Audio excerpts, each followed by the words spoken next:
जो यहाँ मौजूद हैं आपके हम कुछ सवाल लेने की कोशिश करेंगे। 30 मिनट का वक्त हमने उसके लिए तय कर रखा है। इस तरह से ये 2 घंटे की बहस पूरी होगी। 2-3 बुनियादी बातें हैं जिनका हमें ध्यान रखना है। किसी भी किस्म की नारेबाजी में हमें शरीक नहीं होना है। ये हल्ला गुल्ला नहीं है, क्योंकि पूरी दुनिया देख रही है, तो एक नज़ीर कायम करनी है, एक उदाहरण लोगों के सामने रखना है कि पढ़े लिखे लोग इत्तेफाकी और नाइत्तेफाकी रखते हुए भी, एक दूसरे से सहमति और असहमति रखते हुए भी बात कह सकते हैं। यहाँ पर मेरे JNU के प्रोफेसर बैठे हैं, पुरुषोत्तम अग्रवाल जी, जिन्होंने हमें क्लास में सिखाया है कि सहमति का साहस और असहमति का विवेक, और इसका ठीक उलट भी, ये बड़ा जरूरी है। दूसरी बात, ये किसी एक धर्म के बारे में बहस नहीं है, ये बात सबको स्पष्ट होनी चाहिए। किसी धर्म को महान बताने या किसी धर्म को कमतर बताने की ये बहस नहीं है। तो यदि कोई इस उम्मीद से देख रहा है या यहां आया है, तो मैं आपको आश्वस्त करना चाहता हूं कि आपको नाउम्मीदी हाथ लगेगी। इस बहस में बहुत ज्यादा धार्मिक प्रतीकों के इस्तेमाल को लेकर भी ये दोनों लोग जो अभी आपको गंभीर दिख रहे हैं, भले लोग हैं, कल शाम को चाय पर मिले थे, बहुत हंसी मजाक भी इनके बीच हुआ था, और गलबैयां डालते हुए एक तस्वीर भी हुई थी। ये इस बात का प्रमाण है कि इंटरनेट पर जो हल्ला मचा हुआ है उसके मुकाबले ये दोनों लोग बहुत ही अच्छे शांत ढंग से बहस के लिए राजी हो गए हैं। ट्विटर की बातें ट्विटर तक सीमित, एलन मस्क आजकल उसको एक्स कहते हैं। और अब इस बहस की शुरुआत मैं इन विद्वानों का, हालांकि इनको परिचय की जरूरत नहीं, पर हो सकता है, हमें पत्रकारिता में सिखाया जाता है कि नेवर अज्यूम, विज्ञान भी यही कहता है। मुफ्ती शमाइल नदवी साहब इस्लामिक विद्वान, शिक्षाविद हैं, कोलकाता के वाहियान फाउंडेशन के संस्थापक हैं, लखनऊ की प्रतिष्ठित दारुल उलूम नदवतुल उलमा से ग्रेजुएशन किया है, सोशल मीडिया और सार्वजनिक मंचों पर अध्यापन और बौद्धिक कामों में सक्रिय हैं, और इस समय इंटरनेशनल इस्लामिक यूनिवर्सिटी मलेशिया से PhD कर रहे हैं। अच्छी बात यह है कि पढ़ाई के साथ साथ ट्रैवल ब्लॉग भी बनाते हैं। पेट्रोनस टावर के सामने का ब्लॉग हमने देखा। हमारे साथ जावेद अख्तर साहब हैं। जावेद अख्तर साहब कवि हैं, शायर हैं, गद्य भी लिखते हैं, फिल्मों के लिए संवाद लिखे हैं, गीत लिखे हैं। इससे इतर ये वैज्ञानिक सोच को लेकर या अपने डिक्लेयर्ड एथिज्म को लेकर भी मुखर रहते हैं और अपने तहीं रैशनैलिटी की बात करते हैं। देवियों और सज्जनों, डज गॉड एग्जिस्ट? इस सवाल का जवाब सब अपने अपने तहीं खोजने की कोशिश कर रहे हैं। कोई इसको गॉड डैम पार्टिकल की खोज बताता है, कोई गॉड पार्टिकल की खोज बताता है, कोई हिग्स बोसान की खोज बताता है, कोई ये सवाल जवाब तलाशने की कोशिश करता है कि मास एग्जिस्टेंस में आखिर आया कैसे, हुआ क्या था, सृष्टि के पहले, समय के पहले क्या था, और कोई ये कहता है कि ये सारी खोजें जिस मस्तिष्क में हो रही हैं प्रकृति के क्रम में, वो कैसे विकसित हुआ। मैं उम्मीद करता हूं कि हम आज इन बुनियादी सवालों के कुछ जवाब हासिल करने में कामयाब हों। मैं सबसे पहले मंच पर आमंत्रित कर रहा हूं मुफ्ती शमाइल नदवी साहब को। आइए सर। जी,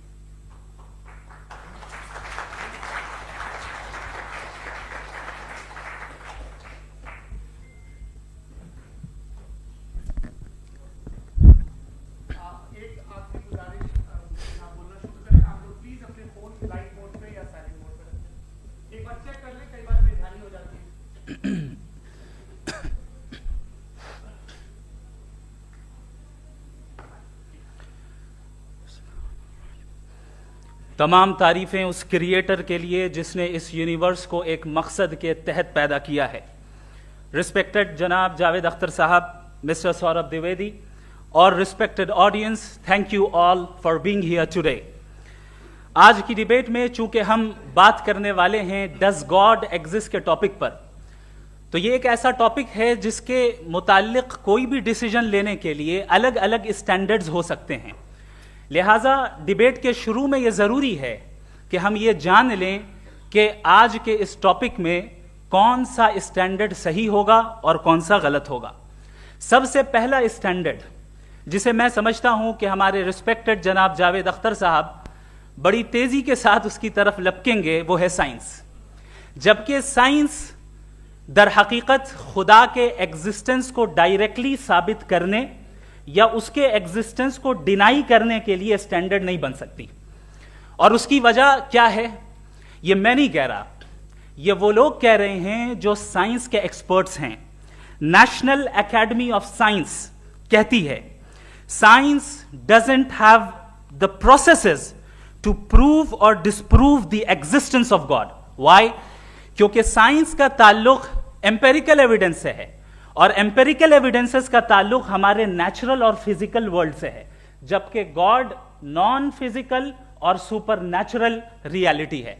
लिहाजा नॉन फिजिकल रियलिटी को आप उस टूल के साथ नहीं चेक कर सकते जिसका काम फिजिकल रियलिटी को तलाश करना है। लिहाजा आज इस डिबेट में गॉड की एग्जिस्टेंस को साबित करने या उसे डिनाई करने में साइंटिफिक एविडेंस को एक्सेप्ट नहीं किया जाएगा। दूसरा स्टैंडर्ड हो सकता है रेविलेशन, कि रेविलेशन के जरिए हम यह साबित करें कि गॉड एग्जिस्ट करता है या नहीं। लेकिन यह स्टैंडर्ड भी आज इररेलेवेंट है। क्यों? क्योंकि रेविलेशन मेरे नजदीक सोर्स ऑफ नॉलेज है, वैलिड सोर्स ऑफ नॉलेज है, लेकिन हमारे जावेद अख्तर साहब के नजदीक यह वैलिड सोर्स ऑफ नॉलेज नहीं है। लिहाजा आज की डिबेट में मैं एक भी एविडेंस किसी भी मजहबी स्क्रिप्चर से नहीं दूंगा ताकि जावेद अख्तर साहब के लिए वो अनएक्सेप्टेबल ना हो। तीसरा जो मेयार हो सकता है वो है ऑब्जर्वेशन, कि भाई कोई कहे कि हमें खुदा दिखाओ, अगर है तो दिखाओ, या ये कि खुदा के एग्जिस्टेंस पर एम्पेरिकल एविडेंस दो, तो ये है दर हकीकत गलत टूल का इस्तेमाल करना। ये ऐसा ही है कि जावेद साहब मुझसे ये मुतालबा करें कि मुफ्ती साहब आप मेटल डिटेक्टर के जरिए प्लास्टिक डिटेक्ट करके दिखाएं। अब चूंकि प्लास्टिक डिटेक्ट नहीं हो पा रही है लिहाजा plastic does not exist. No, you are using the wrong tool. इस टूल से प्लास्टिक को डिटेक्ट नहीं किया जाता। लिहाजा मैं समझता हूं कि गॉड के एग्जिस्टेंस पर एम्पेरिकल एविडेंस का मुतालबा करना एक बचकाना मुतालबा है, और हमारे रिस्पेक्टेड जनाब जावेद अख्तर साहब इस स्टेज से अब बहुत आगे निकल चुके हैं। अब बचता है एक ही स्टैंडर्ड, और वो स्टैंडर्ड है अक्ल, लॉजिक, रीजनिंग। और यही वो स्टैंडर्ड है जिसके तहत गॉड की एग्जिस्टेंस को साबित किया जाएगा या गॉड की एग्जिस्टेंस को डिनाई किया जाएगा। लेकिन चूंकि ये बहुत इंपॉर्टेंट और सेंसिटिव टॉपिक है, इसलिए लॉजिकल आर्ग्यूमेंट भी ऐसा होना चाहिए जो डेफिनेटिव हो, इनडेफिनेटिव ना हो, जो 2 और 2 4 की तरह बिल्कुल वाजे हो, जिसे लॉजिकली रिजेक्ट करना पॉसिबल नहीं हो। फॉर एग्जाम्पल हम कहें हमारे रिस्पेक्टेड मिस्टर सौरभ साहब, ये एक इंसान है और तमाम इंसान कॉन्शियस बीइंग है, लिहाजा नतीजा क्या निकला, हमारे सौरभ साहब भी कॉन्शियस बीइंग है। क्या ये इनडेफिनेट आर्ग्यूमेंट है या डेफिनेट आर्ग्यूमेंट है? ये डेफिनेट आर्ग्यूमेंट है। ये 2 और 2 की तरह वाजे है, इसमें किसी तरह जो है लॉजिकली इसको रिजेक्ट नहीं किया जा सकता। तो अगर आज हमारे जावेद अख्तर साहब ऐसी कोई अकली दलील और लॉजिकल एविडेंस दें खुदा के ना होने पर जो डेफिनेट भी हो, तो मैं ये ऐलान करता हूं कि यकीनन मैं उस एविडेंस को कबूल करूंगा और उस पर गौर करूंगा। लेकिन साथ में यह भी ऐलान कर देता हूं प्रेडिक्शन के तौर पर कि ऐसा कोई डेफिनेट आर्ग्यूमेंट कोई नहीं पेश कर सकता। दलील हम देंगे और डेफिनेटिव दलील देंगे, लॉजिकल दलील देंगे, ऐसी दलील देंगे जो एंटायर एथिस्टिक वर्ल्ड उसे रेफ्यूट नहीं कर सकती। चलें अब हम एक एग्जाम्पल सोचते हैं, एक सिनेरियो, सिंपल सिनेरियो, तमाम ऑडियंस से गुजारिश है, हम और आप एक आइसोलेटेड आइलैंड पर हैं, ऐसा आइलैंड जहां पे हमसे पहले कोई कभी नहीं गया। चलते चलते आपके सामने अचानक आपने देखा एक पिंक कलर की बॉल पड़ी हुई है।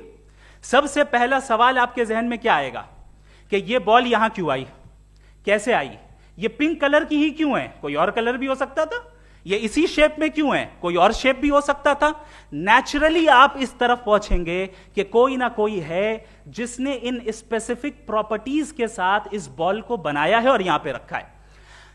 चूंकि आप जानते हैं कि ये जो बॉल है इसका एग्जिस्ट करना जरूरी नहीं है, ये एग्जिस्ट कर भी सकती थी, नहीं भी कर सकती थी, और एग्जिस्ट करना ही था तो किसी और फॉर्म में करती, किसी और कलर में करती।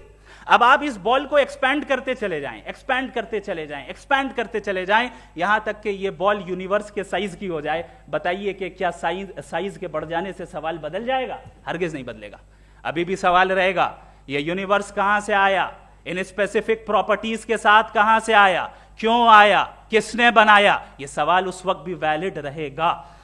लेकिन यह सवाल अगर हम जनाब जावेद अख्तर साहब से करें तो चूंकि इनका वर्ल्ड व्यू एथिस्टिक है, और सिर्फ इनका नहीं, मतलब जितने भी एथिस्ट हैं और एथिस्टिक वर्ल्ड व्यू को रखने वाले से अगर आप ये सवाल करें कि ये यूनिवर्स कहां से आया, तो इनका जवाब या तो आर्ग्यूमेंट फ्रॉम इग्नोरेंस होगा या डॉगमेटिक होगा।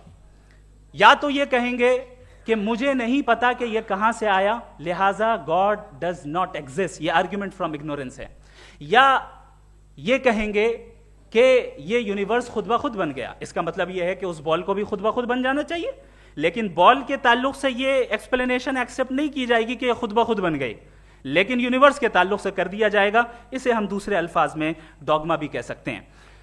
दूसरी चीज, हमारे जावेद अख्तर साहब जरूर गॉड ऑफ गैप्स की मिसाल भी जरूर देंगे, और मिसाल देंगे कि पहले जमाने में बिजलियां कड़कती थी तो लोगों ने किसी एक खुदा की तरफ, और बारिश होती थी तो दूसरे खुदा की तरफ मंसूब कर दिया, उनके पास दलील नहीं थी।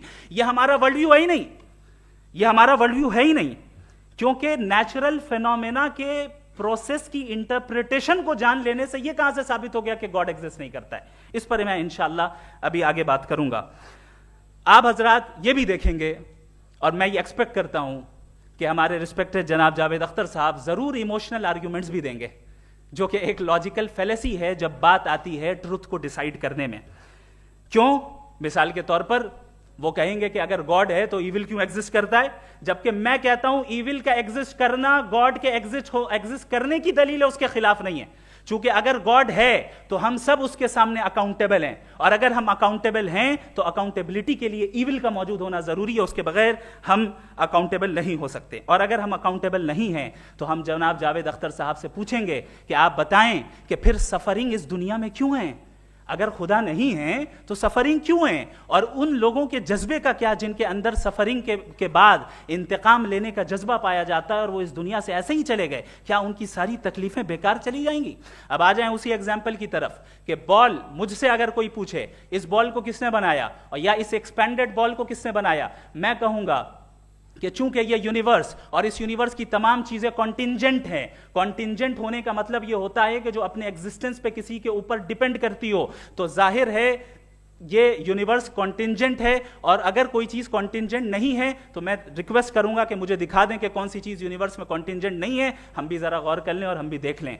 और जब कॉन्टिंजेंट चीजें मौजूद हैं तो फिलोसोफर्स की इस्तिलाह के मुताबिक, हम उस टर्मिनोलॉजी के मुताबिक हम उस जगह तक पहुंचते हैं और उस हस्ती तक पहुंचते हैं जिसे नेसेसरी बीइंग कहा जाता है, कि ये वो नेसेसरी बीइंग है जिसका मौजूद ना होना नामुमकिन हो। क्योंकि अगर ये मौजूद ना हो तो सारी चीजें एग्जिस्टेंस में आएंगी ही नहीं, और ये सारी कॉन्टिंजेंट चीजें उसी के ऊपर डिपेंड करती हैं। अब अगर आप ये सवाल करते हैं कि फिर उस हस्ती को किसने बनाया, फिर उसका कॉज क्या है, फिर उसका कॉज क्या है, फिर उसका कॉज क्या है, और एंडलेसली चले जाएं, इसे हम कहते हैं इन्फिनिट रीग्रेस ऑफ कॉजेस, जो कि लॉजिकल फेलेसी है। कॉन्सेप्चुअली इंफिनिटी पॉसिबल है। मिसाल के तौर पे न्यूमेरिकल्स 1 2 3 गिनते चले जाएं, इन्फिनिट नंबर्स हैं। मैं कॉन्सेप्चुअली बात नहीं कर रहा, प्रैक्टिकली रियलिटी में साबित करके दिखाएं कि infinite regress of causes possible हैं या नहीं। अगर पॉसिबल हैं तो हम मान लेंगे, मिसाल दे दें, और पॉसिबल नहीं है तो एक ही ऑप्शन बचता है जिसे हम कहते हैं नेसेसरी बीइंग। ऐसी नेसेसरी बीइंग जो इंडिपेंडेंट है, क्योंकि अगर वो डिपेंडेंट हुई तो वो नेसेसरी नहीं रहेगी। ऐसी इंडिपेंडेंट बीइंग जो इटर्नल है, अगर वो इटर्नल नहीं होगी, उसकी बिगिनिंग होगी तो वो खुद कॉन्टिंजेंट है। ऐसी बीइंग जो पावरफुल है, क्योंकि कॉन्टिंजेंट को एक्चुअलाइज करने के लिए पावर चाहिए। ऐसी बीइंग जो इंटेलिजेंट है और नॉलेजेबल है, क्योंकि ये यूनिवर्स स्पेसिफिक फॉर्म और स्पेसिफिक लॉज ऑफ नेचर के तहत प्रिसाइजली चल रहा है। थैंक यू मुफ्ती साहब। मैं इन दलीलों के बाद जावेद अख्तर साहब से गुजारिश करूंगा, आप बैठ के बोलना चाहेंगे या आगे? जी।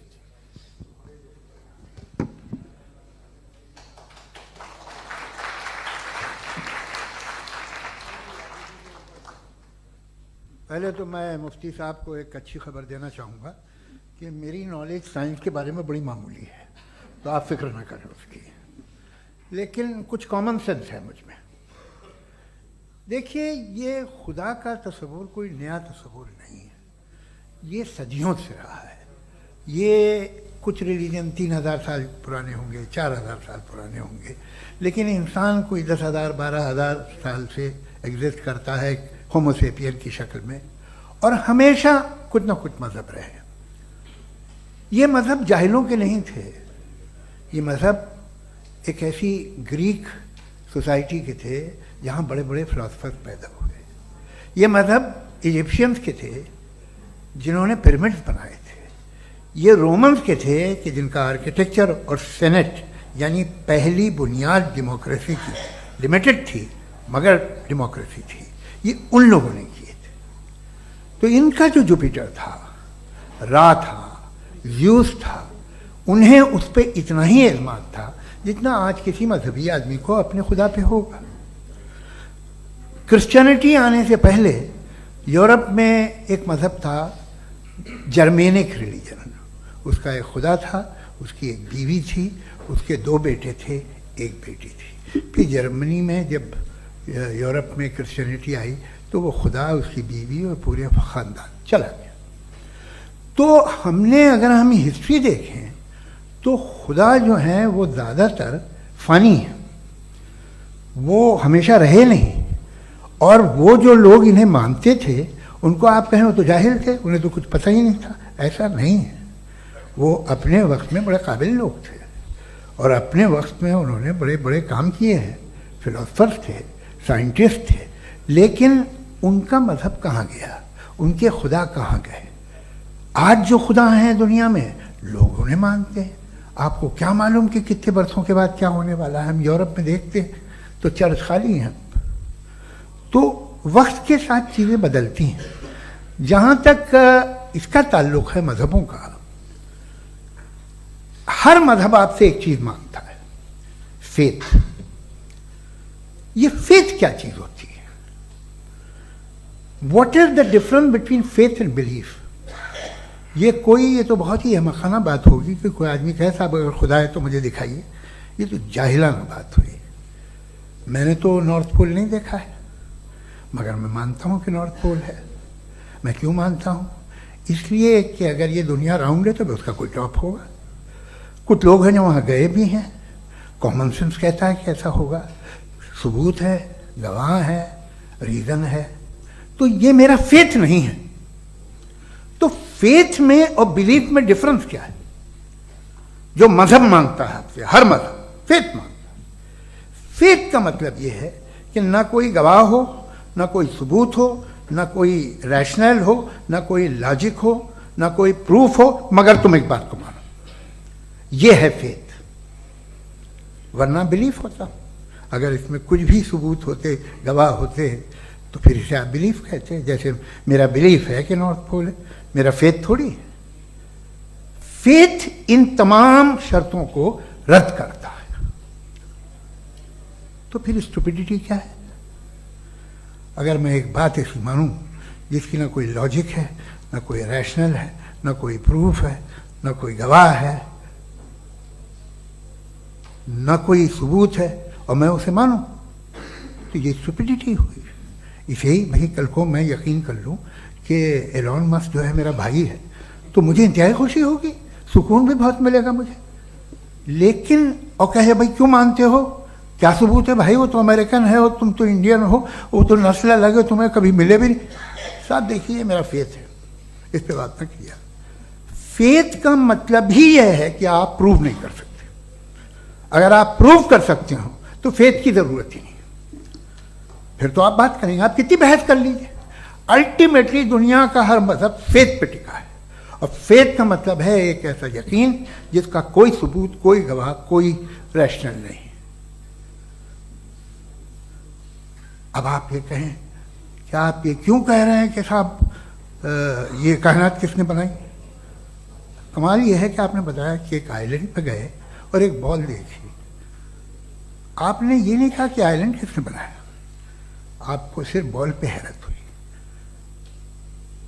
हमने आइलैंड पे हमने हैरत नहीं की, होते हैं आइलैंड। इसी तरह ये आइलैंड है, सितारे, ये गैलेक्सीज, ये सब आइलैंड हैं, खला में।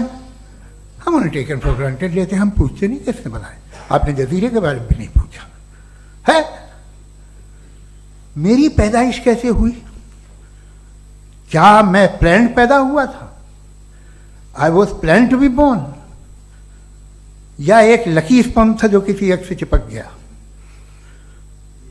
मेरी पैदाइश रैंडम। और इंसाफ जिसे आप कहते हैं, इंसाफ का तो नेचर से कोई वास्ता ही नहीं है। जो आप कहते हैं कि एक दिन इंसाफ मिलेगा, इंसाफ is a human concept, nature में कोई इंसाफ नहीं। अगर शेर हिरन को खा जाता है तो उसे कोई सजा नहीं मिलती। अगर एक आंधी आती है और हरे भरे पेड़ों को उखाड़ के फेंक देती है तो आंधियों की जेल नहीं होती है। नेचर में इंसाफ नहीं, इसलिए वो नेचर को इंसाफ की जरूरत भी नहीं। नेचर तमाम एक है। अब हम कहें कि साहब ये देखिए जो मैंने खाना खाया था ये मेरी आंख तो नहीं यूं कर दिया उसे तो इसे सजा मिलनी नहीं, वो सिस्टम है, ऐसे ही चल रहा है। नेचर बगैर इंसाफ के है। इंसाफ इज अ ह्यूमन कॉन्सेप्ट। तो जो आपसे कहता है कि मैं तुम्हें इंसाफ दूंगा वो इंसानी जहन की पैदावार है। ये नेचुरल है ही नहीं, ये आसमानी है ही नहीं। नेचर का तसव्वुर, इंसाफ का तसव्वुर। भाई आप साथ मिलते हैं, अब आप लेफ्ट हैंड ड्राइव करते हैं, ये क्या है? तमाम सच, तमाम नेकी, तमाम शराफत लेफ्ट हैंड ड्राइव है। वरना क्या होगा, या तो आप क्रॉस कर देंगे, आपका एक्सीडेंट हो जाएगा, या आप किसी को मार देंगे, या ट्रैफिक जैम हो जाएगा। झूठ, बेईमानी, रिश्वतखोरी, ये तमाम जो है driving on the wrong side है। इसके ऊपर कुछ नहीं। ये तो हमने बनाया, जैसे हमने लेफ्ट हैंड ड्राइव बनाई है। ये कॉन्सेप्ट ऑफ इंसाफ जो है ये हमारा है, इसका नेचर से कोई वास्ता नहीं। शेर खा जाता है हिरन को, उसे जेल होती है क्या? कुछ भी नहीं, है ही नहीं।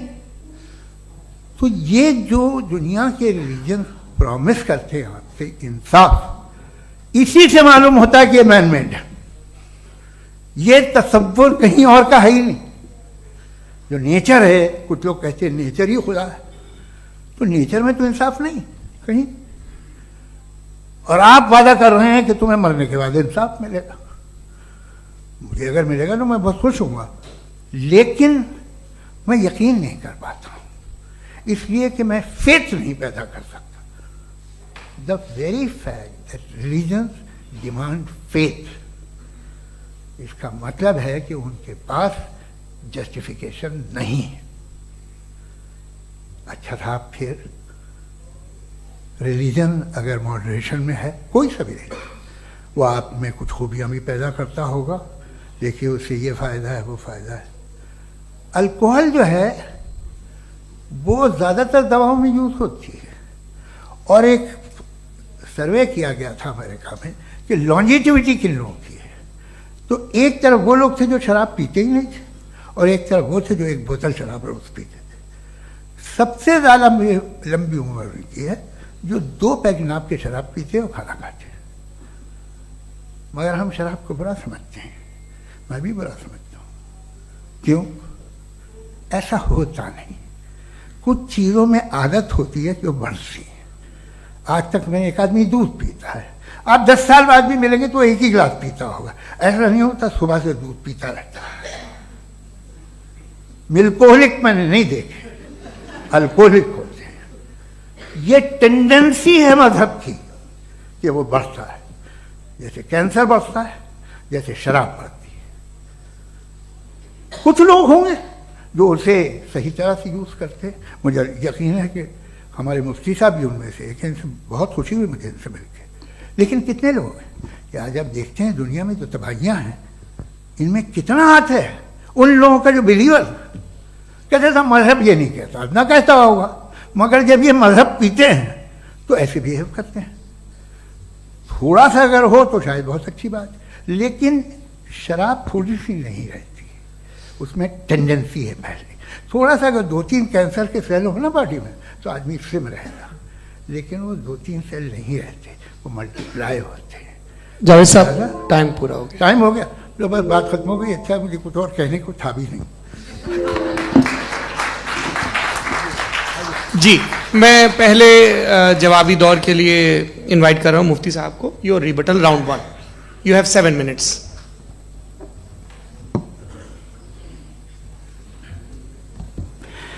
Thank you very much Javed साहब। आपकी बात को सुनकर बड़े महजूज हुए हम लोग। महजूज, do you understand? We enjoyed. Okay, अब थोड़ा सा लॉजिकली उसको हम लोग देखते हैं। दरअसल हम लोगों ने कल गुजारिश की थी मुफ्ती साहब से भी, जावेद साहब से भी, कि हिंदुस्तानी जबान आम फहम सबको समझ में आ जाए और जहां कहीं आप मुश्किल शब्द इस्तेमाल करें वहां बताते भी चलें। Thank you.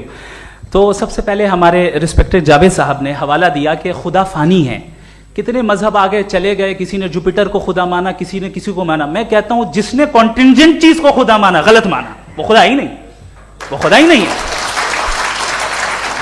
हम तो नेसेसरी बीइंग को साबित करने बैठे हैं, वो नेसेसरी कॉज जो इटरनल है, जो अबदी भी है और अजली भी है। हम किसी और को साबित करने नहीं बैठे। दूसरी चीज उन्होंने कहा कि फेथ एंड बिलीफ, ये एक ऐसी डेफिनेशन है फेथ की जो इन्होंने पहली मर्तबा पेश की है, या माफ कीजिएगा इन्होंने पहली मर्तबा पेश नहीं की है, रिचर्ड डॉकिंस ने पहली मर्तबा पेश की है। मुझे मालूम है ये सोर्स कहां से है।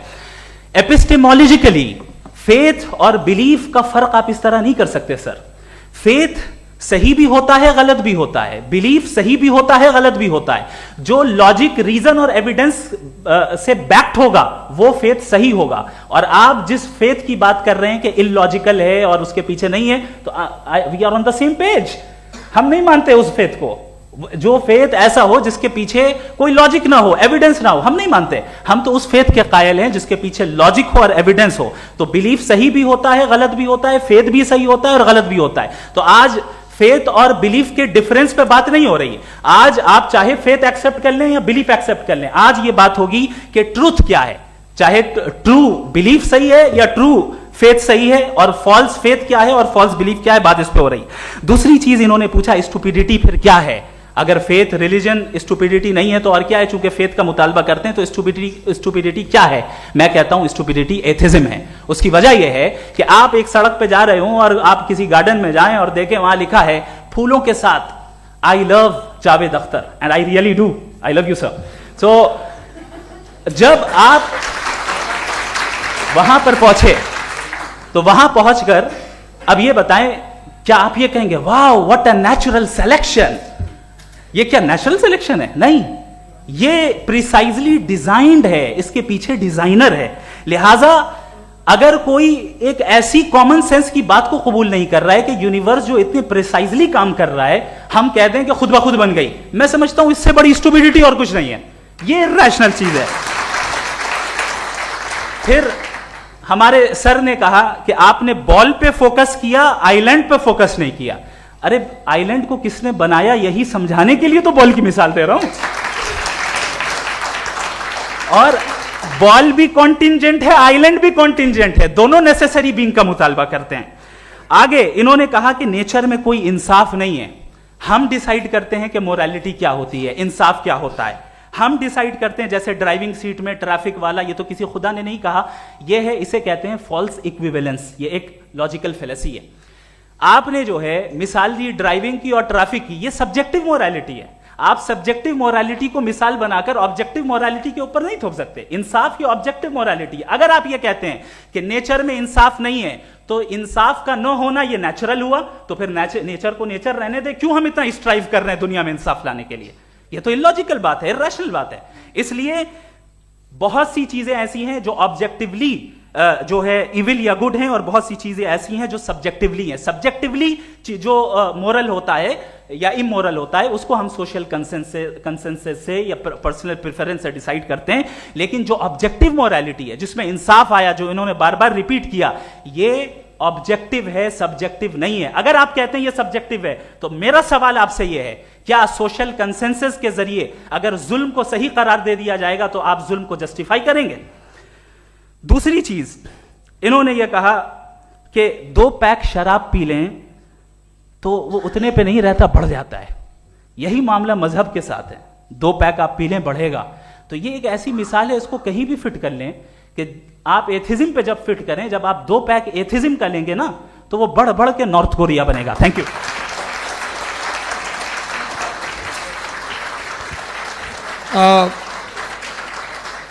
फर्स्ट राउंड की रिबटल के लिए मैं जावेद साहब को इनवाइट कर रहा हूं। आपके पास 7 मिनट का वक्त है, रीसेट कर दीजिएगा प्लीज।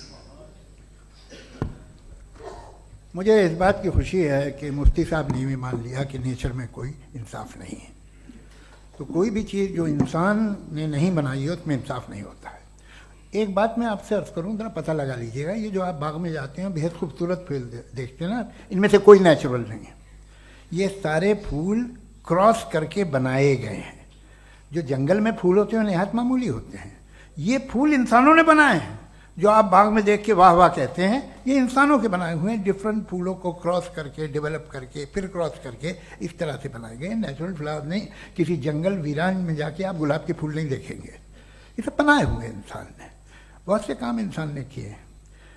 बाकी है कि आपने मेरी एक बात का जवाब नहीं दिया, जिससे मुझे शिकायत है कि फेथ क्या है और आप फेथ मांगते क्यों हैं मुझसे।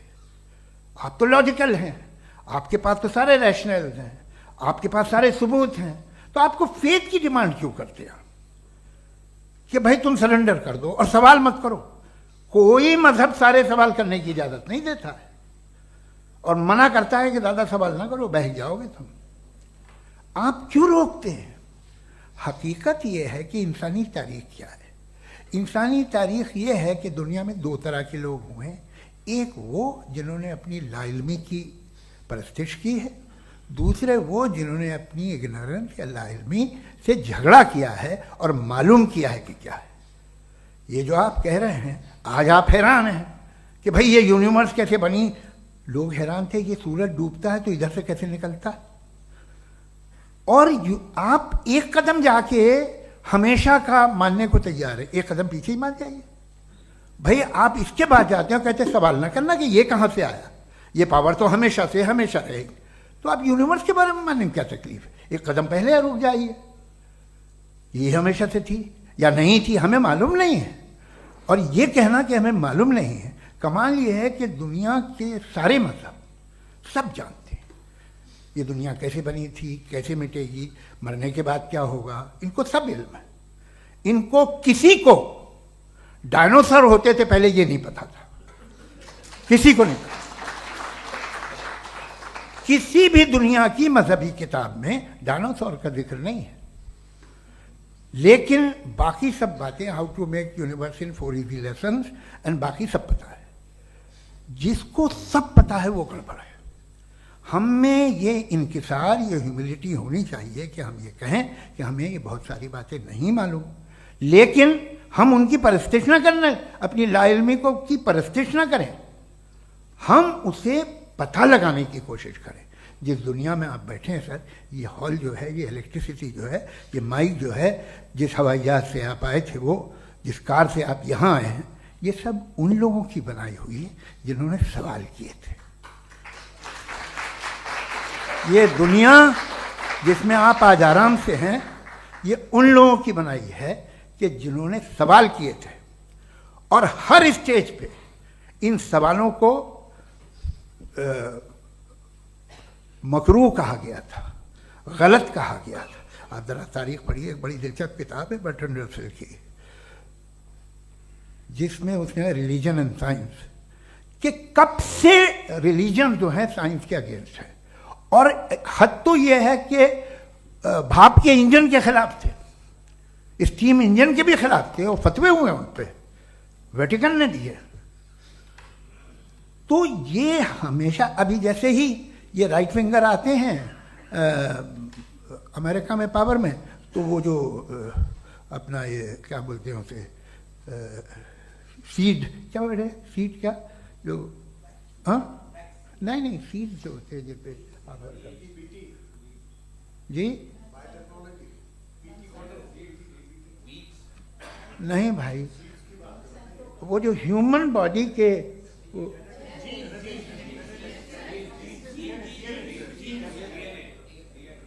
उस पर रिसर्च बंद हो जाती है, रिपब्लिकन नहीं करने देते। अरे भाई इतना डर क्या है तुम्हें? एक ज़माने में बहुत नाराज थे ये सारे मजहबी लोग कि ये इंसान तो इंसान बनाने की कोशिश कर रहा है। आपको क्या तकलीफ भाई, बना ले तो बना लेने दो, ये खौफ क्या है? और ये सब आज जो आप कह रहे हैं नामुमकिन है, ये कैसे हुआ? मुझे एक किस्सा याद आता है। जब मैं 6ठी क्लास में था तो मैं मैथमेटिक्स में बहुत वीक था, तो एक टीचर रख दिया गया, उसने 1 2 3 4 5 6 7 तो सिखा दिया मुझे। वो दिन मैं भूल नहीं सकता हूँ मुफ्ती साहब, जिस दिन उसने ये बताया कि 1/2 क्या होता है और 3/4 क्या होता है, मुझे ऐसा लगा कि मेरा सर बीच से फट जाएगा। ये आदमी कह रहा है कि जो दीवार के अंदर जाओ वॉक करते हुए। आज हंसता हूं मैं इस बात पे।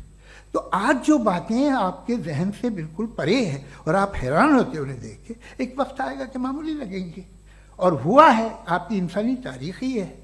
इतनी जल्दी सारे फैसले आप मत कर लीजिए, थोड़ा ये ह्यूमिलिटी रखिए कि भाई ये हमें नहीं मालूम। ये कहने में क्या आ रहा है?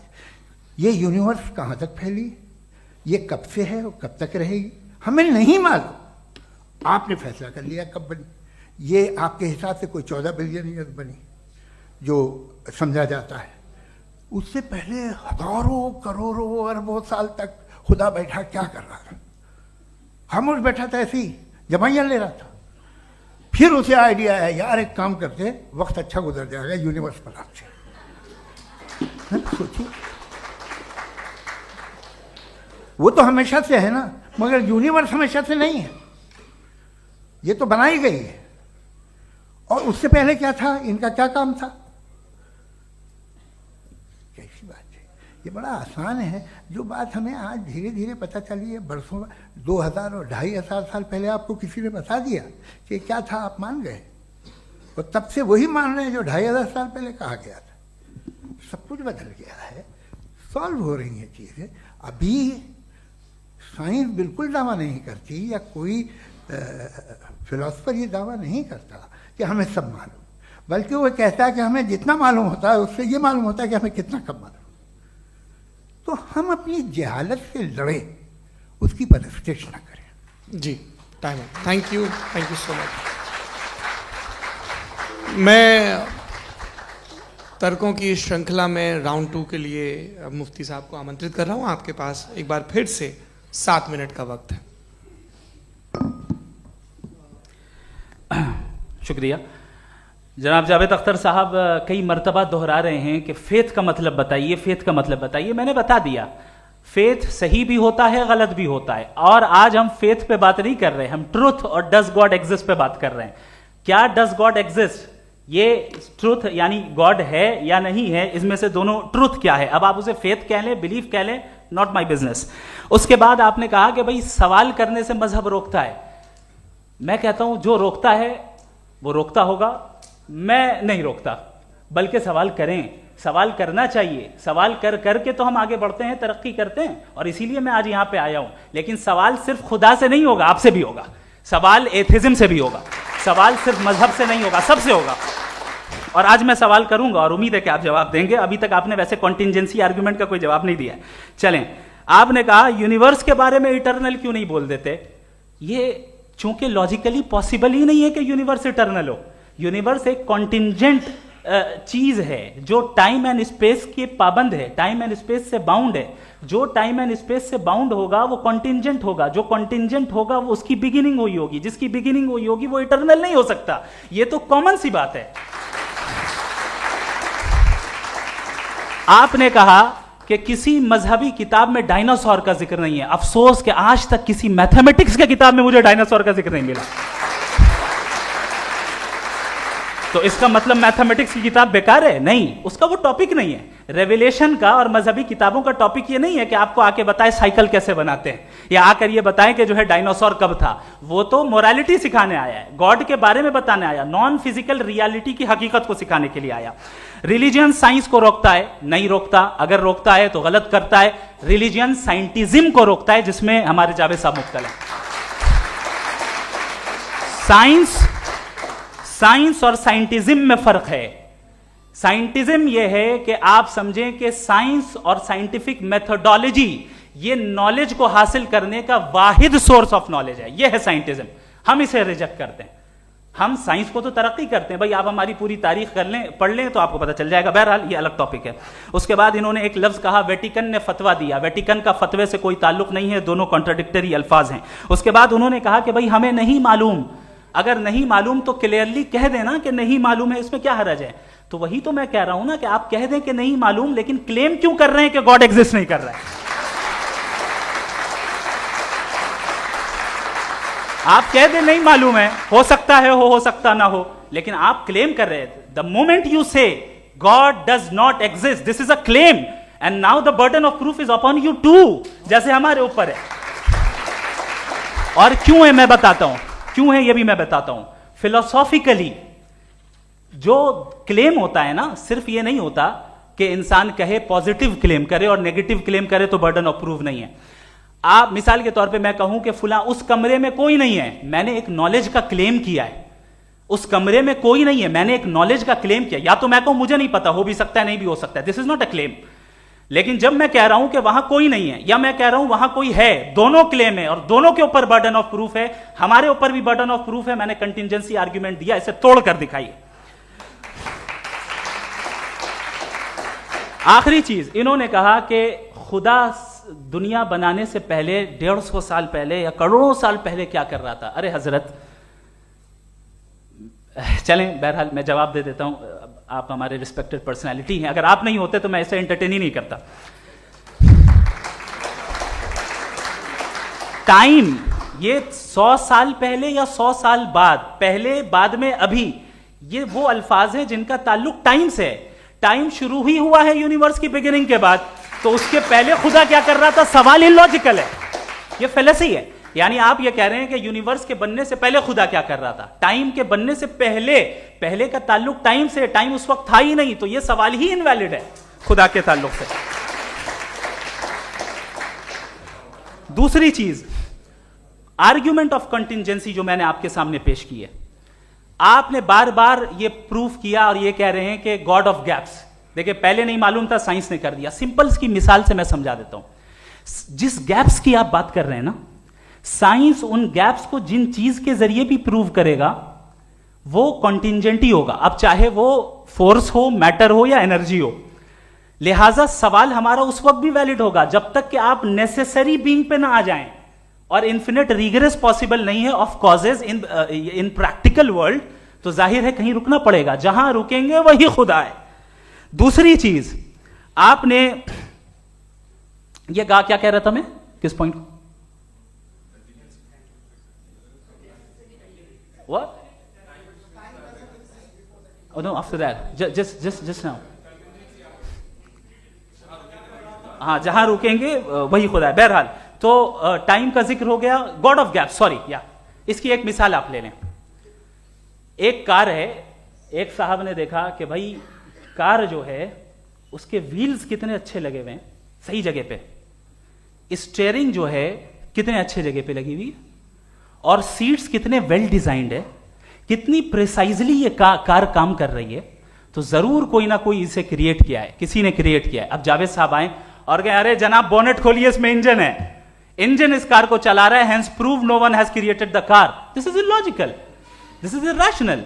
आपने इंजन के जरिए उस गैप को तो साबित किया, लेकिन क्या उससे कार की जो क्रिएशन है और उसका जो क्रिएटर है ये इम्पॉसिबल हो जाए? ऐसा पॉसिबल है? उसका सवाल खत्म हो जाए, ऐसा पॉसिबल है? नहीं. आपने गैप्स को फिल करके, कॉन्टिंजेंट चीजों से गैप्स को फिल करके हमारे ऑब्जर्वेशन को और ब्रॉड कर दिया.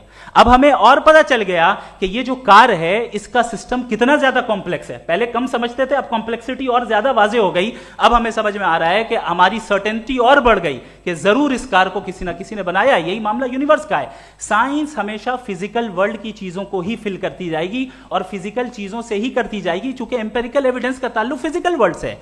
आप साइंस के जरिए मेटाफिजिकल रियलिटी को कभी साबित नहीं कर सकते. ये रॉन्ग टूल का इस्तेमाल करना है. ये वही काम है कि आप मेटल डिटेक्टर से प्लास्टिक डिटेक्टर करने चलें, जो कि जाहिर है सही नहीं है. Thank you.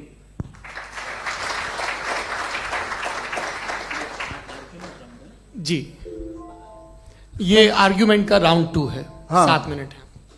पहले तो मैं आपसे अर्ज करूं कि आपने कहा कि जब कायनात ही नहीं थी तो वक्त भी नहीं था, कुछ भी नहीं था.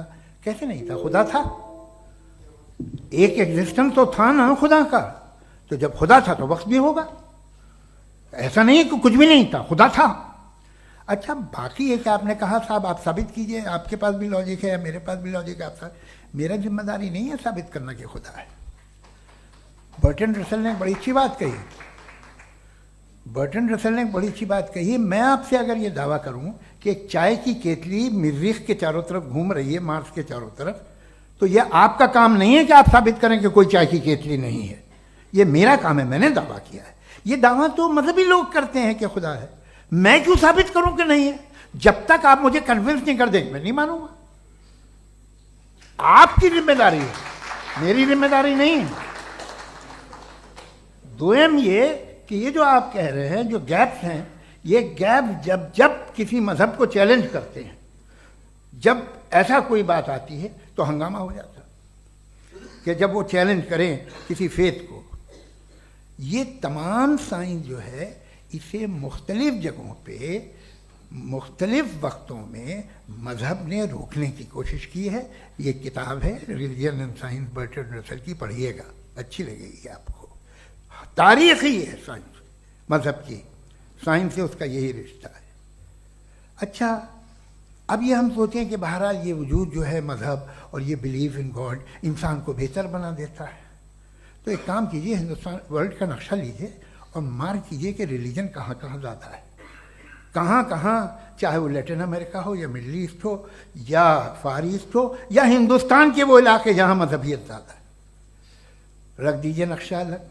अब दूसरा नक्शा कि कहाँ कहाँ नाइंसाफ़ी, रिप्रेशन, औरतों के हुकूक की पामाली, जुल्म, डिक्टेटरशिप कहाँ है, नक्शा एक ही होगा। तो आप मुझे बताएं कि जो इसका तरकीब इस्तेमाल क्या है, खुदा का तरकीब इस्तेमाल तो बताइए। आप छोटी सी दवा सड़क पे बेचते हैं, उसकी भी तरकीब इस्तेमाल बताते हैं। इसके इस्तेमाल से तो फायदे नहीं हुआ किसी को। जो सारे के सारे खराब मुल्क हैं, खराब समाज है, वो सारे जुल्म खुदा के नाम पे करते हैं। वो गलत करते हैं, सही करते हैं, मुझे क्या लेना देना उससे। इस्तेमाल से मालूम होता ना। एक विस्की की बोतल कभी शायद देखी हो आपने, लाल रंग की होती है, उस पर रोशनी और छपड़ा इंतहाई खूबसूरत लगती है, क्या बिगाड़ रही है किसी का? उसका इस्तेमाल गलत है, इसलिए आप उसे नापसंद करते हैं। इसका इस्तेमाल गलत है, इस तसव्वुर का इस्तेमाल ही गलत है और हमेशा से गलत हुआ है। आप देख लीजिए, इंसानी तारीख देख लीजिए, आज देख लीजिए, हिंदुस्तान देखिए, दुनिया देख लीजिए, क्या हो रहा है। इसे कैसे इस्तेमाल कर रहे हैं फेथ वाले लोग? क्या फेयर हैं, जस्ट हैं, जो अपने खुदाओं पे यकीन रखते हैं? वो किस तरह के लोग हैं? वो लोगों को इंसाफ देते हैं, वो बेहतर इंसान बने। तो इस दवा का फ़ायदा क्या है? चलो बहुत फ़ायदा हो रहा तो मैं इस्तेमाल कर लूँगा, मैं मुझे तो इस दवा का कोई फ़ायदा दिखता ही नहीं। मुझे तो ऐसा लगता, मैं एक और बात बताऊँ, अगर कोई आदमी मजहबी है और अच्छा आदमी है तो मैं उसकी बहुत इज्जत करता हूँ, इसलिए कि मेरा ख्याल है मजहबी आदमी का अच्छा होना मुझसे अच्छा होने से ज़्यादा मुश्किल है। भाई हर चीज़ की एक लिमिट है। आप इतना भाग सकते हैं, इतना नहीं भाग सकते, इतना वजन उठा सकते, इतना नहीं उठा सकते, इतना दूर देख सकते हैं, इतना दूर नहीं देख सकते। उसी तरह कॉमन सेंस कहता है कि आप में नेकी का भी एक कोटा होगा। अब आप अगर सुबह जाते हैं अपनी इबादत गाह और इबादत करते हैं तो बाहर निकलते हैं तो आप तो यही महसूस करते हैं कि आपने एक बहुत अच्छा काम किया, आपकी नेकी का एक बहुत बड़ा कोटा खर्च हो गया जिससे किसी का कोई फ़ायदा नहीं हो। मैं तो नहीं जाता हूँ तो मुझे तो किसी को खाना खिलाना पड़ेगा, किसी बेवा की मदद करनी पड़ेगी। मैं अपना कोटा कैसे कंज्यूम करूँ? आप अपना कोटा सारे मजहबी लोग इंतहाई यूजलेस कामों में यूज़ करते हैं। उसके बाद भी अगर आप में बच्ची है थोड़ी सी शराफत तो भाई वाह क्या बात है।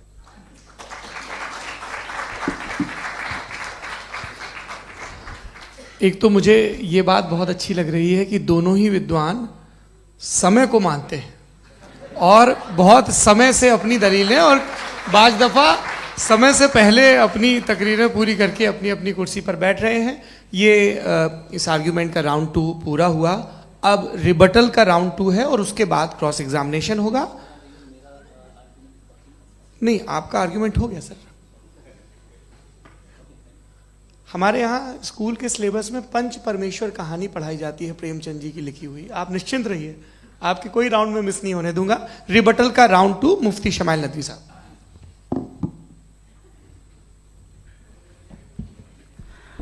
असल में जो हकीकी प्रॉब्लम है, असल प्रॉब्लम है वो ये है कि जावेद साहब के पास कॉन्सेप्ट ऑफ गॉड क्लियर नहीं है। इन्होंने कहा कि कायनात से पहले खुदा तो था, तब भी तो टाइम होगा। ये टाइम कायनात का हिस्सा है।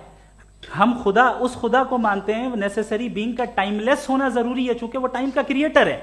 जब उसने टाइम को क्रिएट किया तो वो खुद टाइम पे कैसे होगा? उसने जब स्पेस को क्रिएट किया तो खुद स्पेस में कैसे होगा? अगर वो टाइम एंड स्पेस को पहले से ही उसका पाबंद है तो फिर किस चीज को उसने क्रिएट किया? लिहाजा ये सवाल गलत है कि खुदा था तो टाइम होगा, बिल्कुल नहीं। टाइम के पाबंद हम है, खुदा नहीं है। हम फिजिकल वर्ल्ड से ताल्लुक रखते हैं, वो मेटाफिजिकल रियलिटी है। दूसरी चीज इन्होंने मिसाल दी कि चाय की केतली हवा में घूम रही होगी, और पता नहीं शायद वो बर्टन रसल का उन्होंने हवाला दिया। बहरहाल यही प्रॉब्लम है। प्रॉब्लम यही है कि हम चीजों के दरमियान डिफरेंशिएट नहीं कर पाते। ये जो आपने मिसाल दी ये इमेजिनेशन है, और मैं जो साबित कर रहा हूं वो लॉजिकल नेसेसिटी है। आप इमेजिन करना है तो कुछ भी करें, जुपिटर में पिंक एलिफेंट होगा, यूनिकॉर्न होगा, करें, उससे कायनात पे क्या फर्क पड़ता है? उससे आप लॉजिकल नेसेसिटी साबित नहीं कर सकते। मैं तो उस प्राइम कॉज की बात कर रहा हूं, उस नेसेसरी बीइंग की बात कर रहा हूं जिसके बगैर इस कायनात का एग्जिस्टेंस मुमकिन नहीं है। दूसरी चीज, मजहब को साइंस चैलेंज करती है वगैरह वगैरह, ये हमारा टॉपिक ही नहीं है। मैं इस पे बात करूंगा तो फिर मेरा वक्त चला जाएगा। मजहब के ऊपर चूंकि हमारी डिस्कशन नहीं है, साइंस को मजहब और बिलखुसूस मैं और हमारा वर्ल्ड व्यू कम अज कम साइंस को पीछे नहीं करता है, साइंटिज्म की मजम्मत करता है। इसकी वजाहत मैंने पहले कर दी। दूसरी चीज इन्होंने कहा वर्ल्ड का नक्शा लीजिए, वर्ल्ड मैप लीजिए, दो अलग अलग जगह की। हजरत मैंने ये होमवर्क किया था, और मैंने मिडिल ईस्ट का एक नक्शा लिया और यूरोप का एक नक्शा लिया, ये मजहबी इलाका और ये लिबरल और एथीस्ट इलाका। मुझे पता चला कि सबसे ज्यादा रेप केसेस जो हैं वहां पर हैं।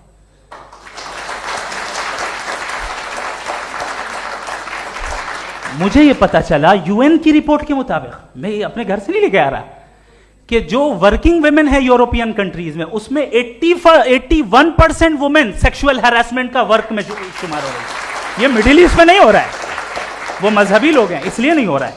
दूसरी चीज, आपने ये कहा कि मजहबी आदमी का अच्छा होना हमारे अच्छे होने से बहुत मुश्किल है, बहुत मुश्किल है। तो इसका मतलब यह है कि गॉड के अलावा आपके पास अच्छे और बुरे का कोई स्टैंडर्ड है। मैं चाहूंगा कि कन्वर्सेशनल स्टाइल वाली डिस्कशन और सेगमेंट पे इसी पे बात कर लेते हैं। Thank you very much.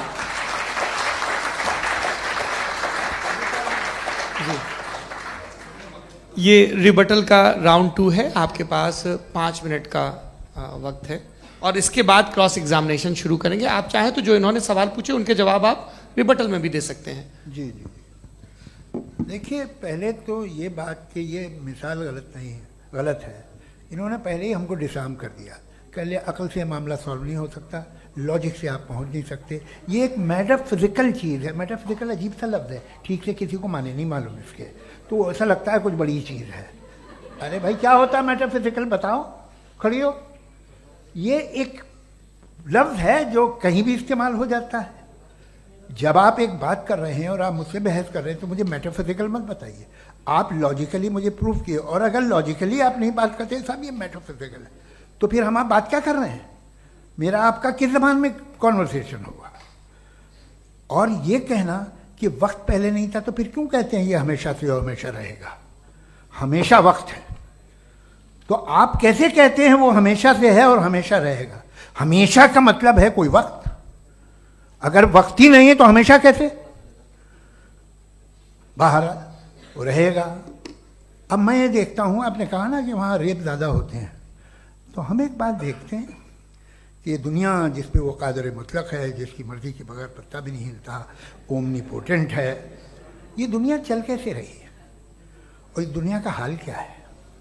45,000 बच्चे जो 10 साल की उम्र से कम थे वो गाजा में मरे। भूख से काला हांडी में बच्चे मरते हैं और डिप्थेरिया से मरते हैं। डिप्थेरिया अजीब मर्ज है, गले में जाली बनना शुरू होती है, बच्चा नीला हो जाता है, गरीब का बच्चा, इसलिए कि उपास इलाज में।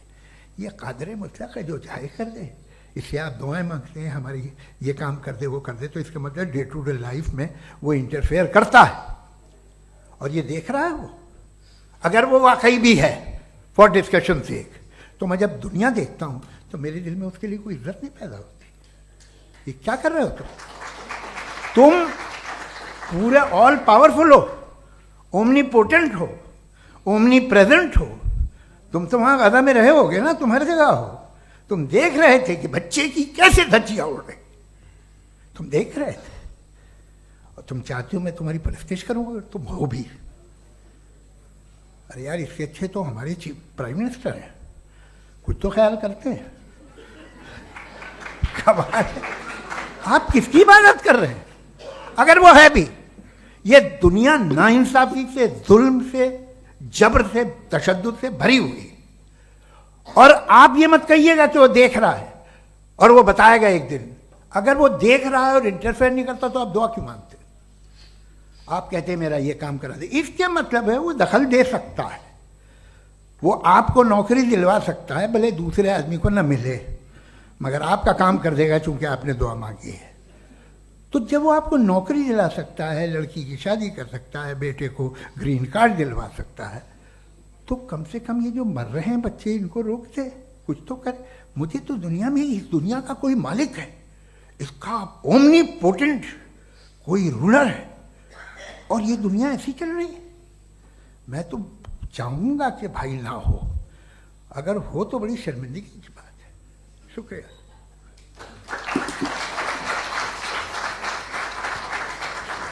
देवियों और सज्जनों, इस बहस के 2 राउंड और 2 रिबटल पूरे हो चुके हैं। अब सबसे ज़रूरी और सबसे मुश्किल राउंड शुरू हो रहा है, क्रॉस एग्जामिनेशन का। अब इन विद्वानों की सज्जनता की एक परख भी होगी, और वक्त हमने 16 मिनट का तय किया है। पहला सवाल आप पूछना चाहेंगे? जी बिल्कुल। पहले बोले भी आप माइक ले लीजिएगा हाथ में, ये नीचे से ऑन जी। मैं बोलता हूँ, ये डायस हटा सकते हैं क्या हम थोड़ा क्विकली? डायस पीछे कर दीजिए बस थोड़ा सा, है, ताकि ये जो दाएं बाएं लोग बैठे हैं, इसे हटा ही दीजिए। अब हम वहाँ तो जाने वाले नहीं। आराम से आराम से दोनों तरफ से हटा दीजिए।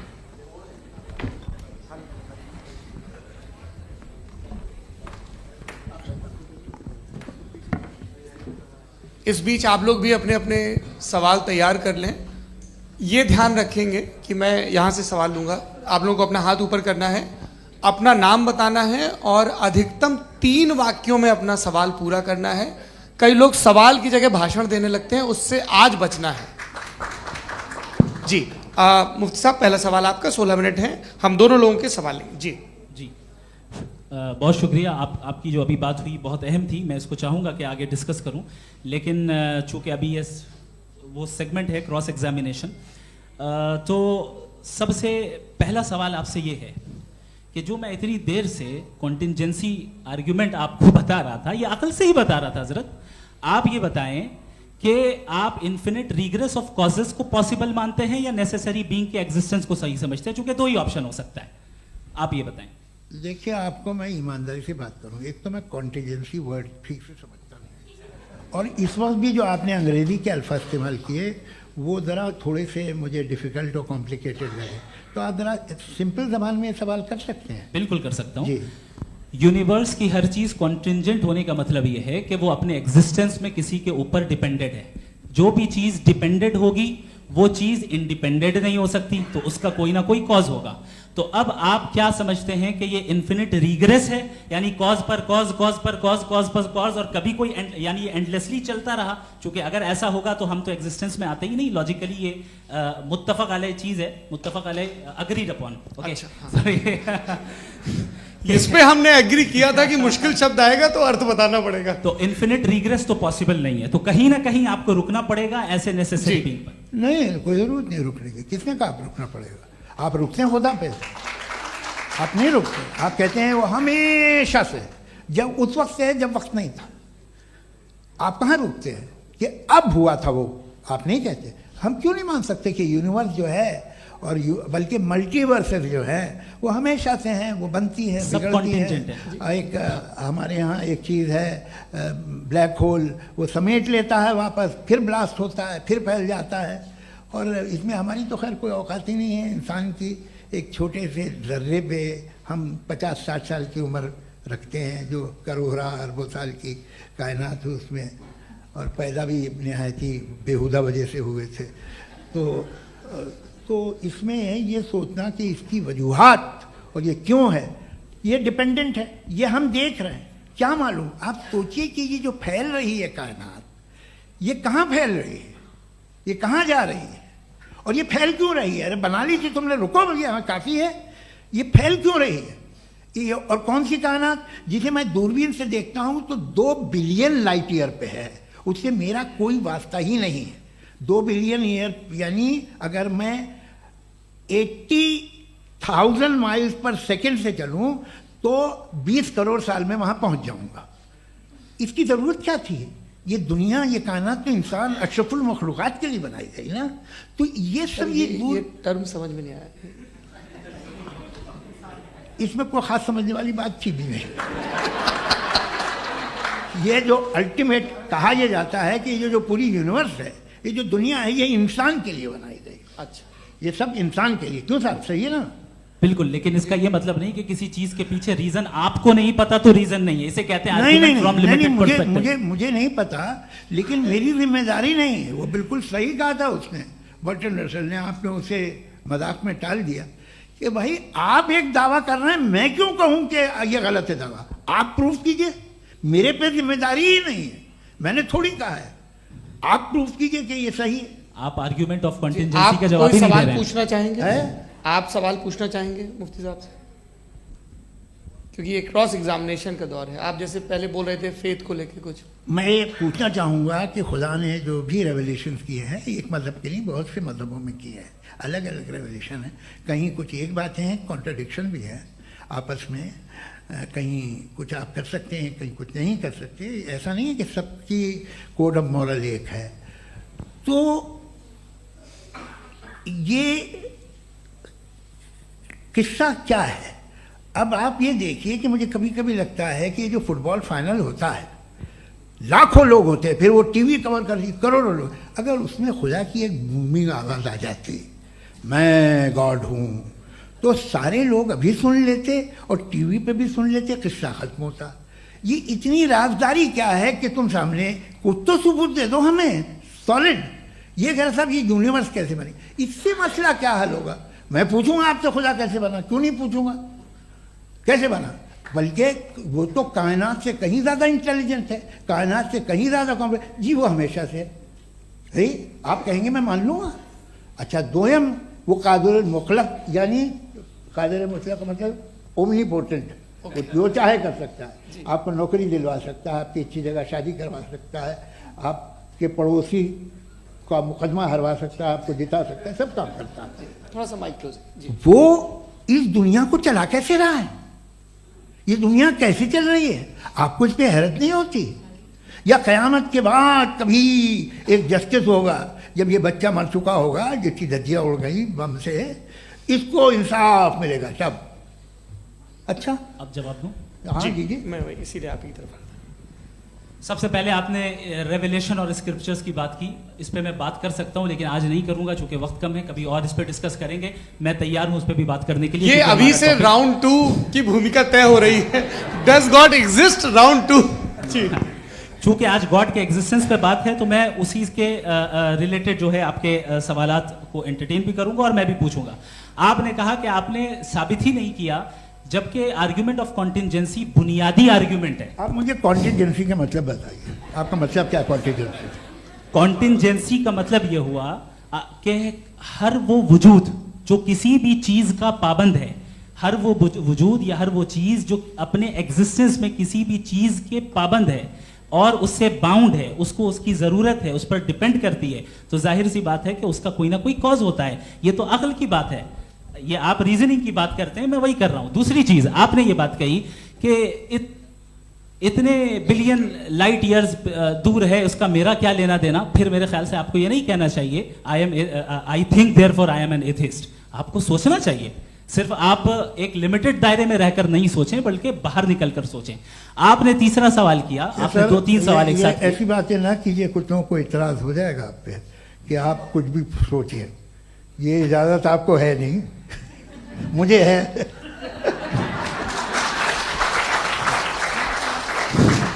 जी, आपने प्रॉब्लम ऑफ इविल के ताल्लुक से सवाल किया और बार बार आप एक लफ्ज रिपीट कर रहे हैं कि ओमनीपोटेंट गॉड है। ऑल पावरफुल गॉड है। यही तो दरअसल समझना है कि गॉड का कॉन्सेप्ट क्या है। प्रॉब्लम ऑफ इविल जो है, प्रॉब्लम ऑफ इविल दर हकीकत दो असम्पशंस पर कायम है। अगर आप इन दो असम्पशंस को समझ जाएं तो ये प्रॉब्लम नहीं रहेगी, आर्ग्यूमेंट आपको समझ में आ जाएगी कि ये कोलैप्स कर जाता है। पॉइंट नंबर 1, यानी जो आपका सबसे पहला फॉल्स असम्पशन है कि गॉड मर्सीफुल है, ओमनीपोटेंट है, दुनिया में जुल्म हो रहा है। लेकिन आपको यह समझना चाहिए कि हमारे वर्ल्ड व्यू के मुताबिक गॉड सिर्फ ओमनीपोटेंट और सिर्फ मर्सीफुल नहीं है, बल्कि वो ऑल वाइज भी है और वो ऑल नोइंग भी है। उसके हर काम के पीछे हिकमत और विजडम है। ये कोई जरूरी नहीं है कि वो हिकमत और विजडम आपको समझ में आए या मुझे समझ में आए। अगर आप जो समझ रहे हैं उसके मुताबिक आप फैसला कर रहे हैं, ये लिमिटेड पर्सपेक्टिव से आर्गुमेंट है। और इस चीज को हम अपनी दुनिया में, अपने लाइफ में, डेली लाइफ में इस प्रिंसिपल को एक्सेप्ट करते हैं। हम जब किसी डॉक्टर के पास जाते हैं, डॉक्टर के पास जाकर वो अगर उसने हमें कोई दवाई दी है तो हम ये तो नहीं कहते कि जब तक आपके पास जितना नॉलेज और जितना विजडम नहीं है, आपने क्यों ये दवाई दी है, तब तक हम इस चीज को एक्सेप्ट नहीं करेंगे। नहीं कहते, हम उसकी अथॉरिटी को तस्लीम करते हैं। क्यों? क्योंकि उसकी हम जानते हैं कि वो नॉलेजेबल है, वो विजडम वाला है, हमसे ज्यादा नॉलेज और हमसे ज्यादा विजडम है। बताएं सर। नहीं, डॉक्टर में और खुदा में बड़ा डिफरेंस है। डॉक्टर पढ़ा लिखा होता है, एक तो मैं उसकी बात सुनूंगा।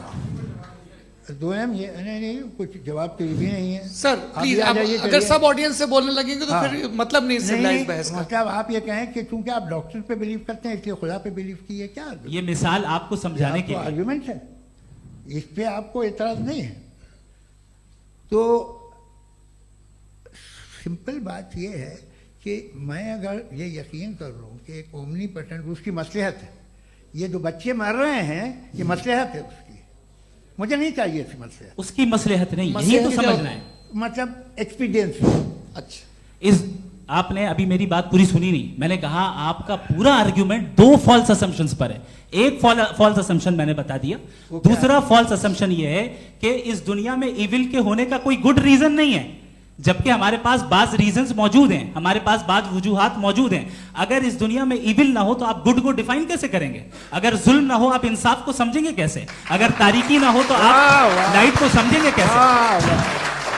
बहुत अच्छे। अभी और सुन लें, अभी और बाकी है। ये तो बात बहुत पसंद आई साहब मुझे कि जब तक रेप ना हो तब तक औरतों की इज्जत का ख्याल आपने मेरा जवाब पूरा सुना ही नहीं। जब तक के बच्चों का कत्ल ना किया जाए तब तक आपको बच्चों की मासूमियत की इज्जत। आपने पूरा जवाब सुना ही नहीं। क्या बात है, क्या आपने नुक्ता निकाला? आपने पूरा जवाब सुना ही नहीं। आप सुन लें, मेरी बात सुन लें।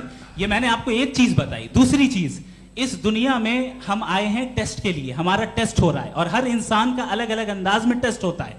और इस दुनिया में अगर इविल मौजूद है तो वो इविल जरिया है हमारे अंदर ह्यूमन नोबल क्वालिटीज को डेवलप करने का और अलग अलग फील्ड में प्रोग्रेस करने का। और अगर हमारे अंदर और इस दुनिया में इविल नहीं होता तो बताइए टेस्ट का मतलब क्या होता? अगर मैं अपने स्टूडेंट को एमसीक्यूज दूं और उसमें सिर्फ राइट आंसर लिख कर दे दूं और कहूं तुम्हारा टेस्ट हो गया, ये मीनिंगलेस है। इस दुनिया में अगर हम टेस्ट के लिए आए हैं तो जाहिर है गुड एंड इविल दोनों मौजूद है। तो अगर गुड एंड इविल दोनों मौजूद है तो ये इविल भी खुदा का बनाया हुआ है? जी हाँ, खुदा का बनाया हुआ है। लेकिन अच्छा, चलो अच्छी बात। जी बिल्कुल, तो बिल्कुल खुदा ने बनाया। अभी तो ये है कि जो मेजॉरिटी है दुनिया में वो इविल है, तो ये खुदा एक्चुअली इविल के साइड पे लग रहा है मुझे। बिल्कुल भी नहीं, मैं बता मेजॉरिटी में तो वो है। क्या बात कर रहे हैं भाई आप? कोई भी जो मुंसिफ होगा, चाहे आपका अपना घर हो जिसके आप सबसे बड़े हैं, चाहे आपकी ऑर्गेनाइजेशन हो जो आप चलाते हैं, वहां पर आप इविल रखेंगे साबित करने को कि बाकी लोग शरीफ हैं? मेरी बात सुनिए। क्या ये आर्ग्यूमेंट ही गलत है? अगर कि जब तक के कोई इविल नहीं होगा तब तक के शरीफ आदमी शरीफ नहीं लगेगा। अगर एग्जामिनर गलत ऑप्शन दे रहा है तो एग्जामिनर इविल नहीं हो गया, जो गलत ऑप्शन को सेलेक्ट कर रहा है वो फेल होगा। क्रिएटर ने इविल को बनाया है लेकिन वो इविल नहीं है। अच्छा सुनिए मेरी बात, let me complete sir. Creator ने इविल को बनाया है टेस्ट के लिए, वो इविल नहीं है। इविल वो होगा जो उसे इख्तियार करेगा। छुरी को बनाने वाला गलत नहीं होता है, छुरी का गलत इस्तेमाल करने वाला गलत होता है। रेप को कैसे गलत इस्तेमाल करते हैं? रेप इंसान के फ्री विल का नतीजा है। ये रेप कैसे गलत इस्तेमाल होता है? ये अब सुन ले, अब सुन ले। गलत इस्तेमाल होता है। हाँ मैं बता रहा हूँ ना, कैसे गलत? मैं बता रहा हूँ कि जो इविल इस दुनिया में मौजूद है उसके कई सारे तरीके हैं। एक तरीका इंसान का अपना फ्री विल है। अब अगर कोई रेपिस्ट रेप कर रहा है तो इसका गॉड का कसूर नहीं है, वो अपने फ्री विल का गलत इस्तेमाल कर रहा है, उसको सजा मिलनी चाहिए। अच्छा, और उसी के लिए जहन्नम बनाई गई है। ये फ्री विल का भी बड़ा चक्कर। आप जब कोई बुरा काम करते हैं या कोई बुराई होती है तो ये कहा जाता है कि ये फ्री विल है। 7 billion free wills are moving on this planet. 7 billion free will. और एक आदमी अपनी फ्री विल से मुझे कत्ल कर दे तो मैं खुदा की मर्जी से मरा हूं कि इसकी फ्री विल की वजह से? मेरी मौत खुदा के हाथ है या ये फ्री विल वाले के हाथ है? खुदा ने फ्री विल का निजाम बनाया है और उस निजाम का गलत इस्तेमाल करके कोई आपको मार रहा है, इस्तेमाल करके मेरा कत्ल कर देता है। अब मेरी मौत का जिम्मेदार कौन है? वो इंसान जिम्मेदार है। वो इंसान। जी। तो ये कहना कि और उसको सजा मिलेगी। तो अब आप आगे चलिए कि ये तय करना कि अल्लाह ही या अल्लाह ने खुदा ही जिंदगी देता है, खुदा ही मौत देता है, ये गलत है। बिल्कुल गलत नहीं है। हाँ, नहीं, निजाम उसी ने बनाया फ्री विल का। निजाम मौत और हयात का उसी ने बनाया। You are contradicting yourself. अभी आपने कहा कि एक आदमी ने फ्री विल से आपको मार दिया, इसमें उसे फ्री विल दी गई थी, उसने गलत इस्तेमाल किया। 7 billion free wills are moving on this planet और आप चाह रहे हैं कि मैं सिर्फ खुदा का ध्यान करूं। ये 7 बिलियन फ्री विल्स को मुझे लुक आफ्टर करना पड़ेगा कि नहीं? ये तो तबाहियां कर रही हैं और तबाहियां ज्यादा हो रही हैं। बिल्कुल। तो अगर आप बताएं अगर खुदा नहीं है फॉर एग्जाम्पल, तो आप इविल को कैसे डिसाइड करेंगे? यानी how can you define evil objectively without God? देखिए, दुनिया में 2 तरह के जानवर हैं। एक जो अकेले रहते हैं जंगल में और एक जो ग्रुप्स में रहते हैं। ग्रुप में जो भी रहेगा, चाहे वो आपका फाउंडेशन हो, चाहे कोई क्लब हो, चाहे कोई पॉलिटिकल पार्टी हो, चाहे कोई यूनिट हो, उसमें आपको इंटरैक्ट करने के रूल बनाने पड़ेंगे। यानी लोग तय करेंगे। लोग तय करेंगे। अगर लोगों ने यह तय किया कि किसी का रेप करना सही, आप जस्टिफाई करेंगे? नहीं, आपका फाउंडेशन तो ये हो गया ना कि लोग ही विल डिसाइड करेंगे। नहीं। अरे दुनिया में ऐसे ग्रुप्स हैं जो रेप को जायज मानते हैं सर्टेन हालात में। मैं डिटेल में नहीं जानूंगा, आप भी जानते हैं। ये जो आईसिस वाले थे जिन्होंने क्या किया था, तो उन्होंने क्या किया उसका खुदा से कोई ताल्लुक नहीं है सर। मैंने सिंपल सवाल किया कि इविल को आप डिफाइन करते कैसे हैं? आइए वापस आइए जी। आप साथ में तभी रह सकते हैं जब कुछ आप ऐसे उसूल डेवलप करें जिसमें हर एक का बेसिक तहफ़्फ़ुज़, हर एक का बेसिक राइट हो और हर एक को कोई आराम मिले। यही तरीका है किसी भी ऑर्गेनाइजेशन जिसमें एक से ज़्यादा लोग हैं और वो ऐसे चलती है ज़िंदगी। उसमें अगर आप गड़बड़ करेंगे तो तबाही होगी, नुकसान होगा, बर्बादियाँ आएंगी। और अगर उसमें आप घर ले लीजिए ना, एक हस्बैंड है, एक वाइफ है, बच्चे हैं, वालदा भी हैं, 2 बहनें भी हैं, एक भाई भी है। अब इसमें कोई निज़ाम आपको चाहिए साथ में रहने का और एक दूसरे पे भरोसा रहे, एक दूसरे के बहीख्वाह हों, एक दूसरे की मदद करें, ऐसी जिंदगी। सर आपकी बात आ गई। आप ये कह रहे हैं कि लोग डिसाइड करेंगे क्या सही है क्या गलत है, यही है? मेजॉरिटी डिसाइड करेगी क्या सही है क्या गलत है? अरे भाई बिल्कुल। मेजॉरिटी अगर ये कहे कि नाजी जर्मनी के साथ जिस तरह मेजॉरिटी थी कि जेनोसाइड करना सही, आप जस्टिफाई करेंगे? उस वक्त आपका ये सवाल सिर्फ उसके बाद क्लोजिंग। हाँ, उस वक्त प्लेनेट पे जो लोग थे उनमें कितने लोग हिटलर को सही समझते? अच्छा, प्लेनेट की मेजॉरिटी तय करेगी, सोसाइटी की नहीं। प्लेनेट की मेजॉरिटी गॉड के एग्जिस्टेंस को सही मानती है, आप क्यों नहीं मानते?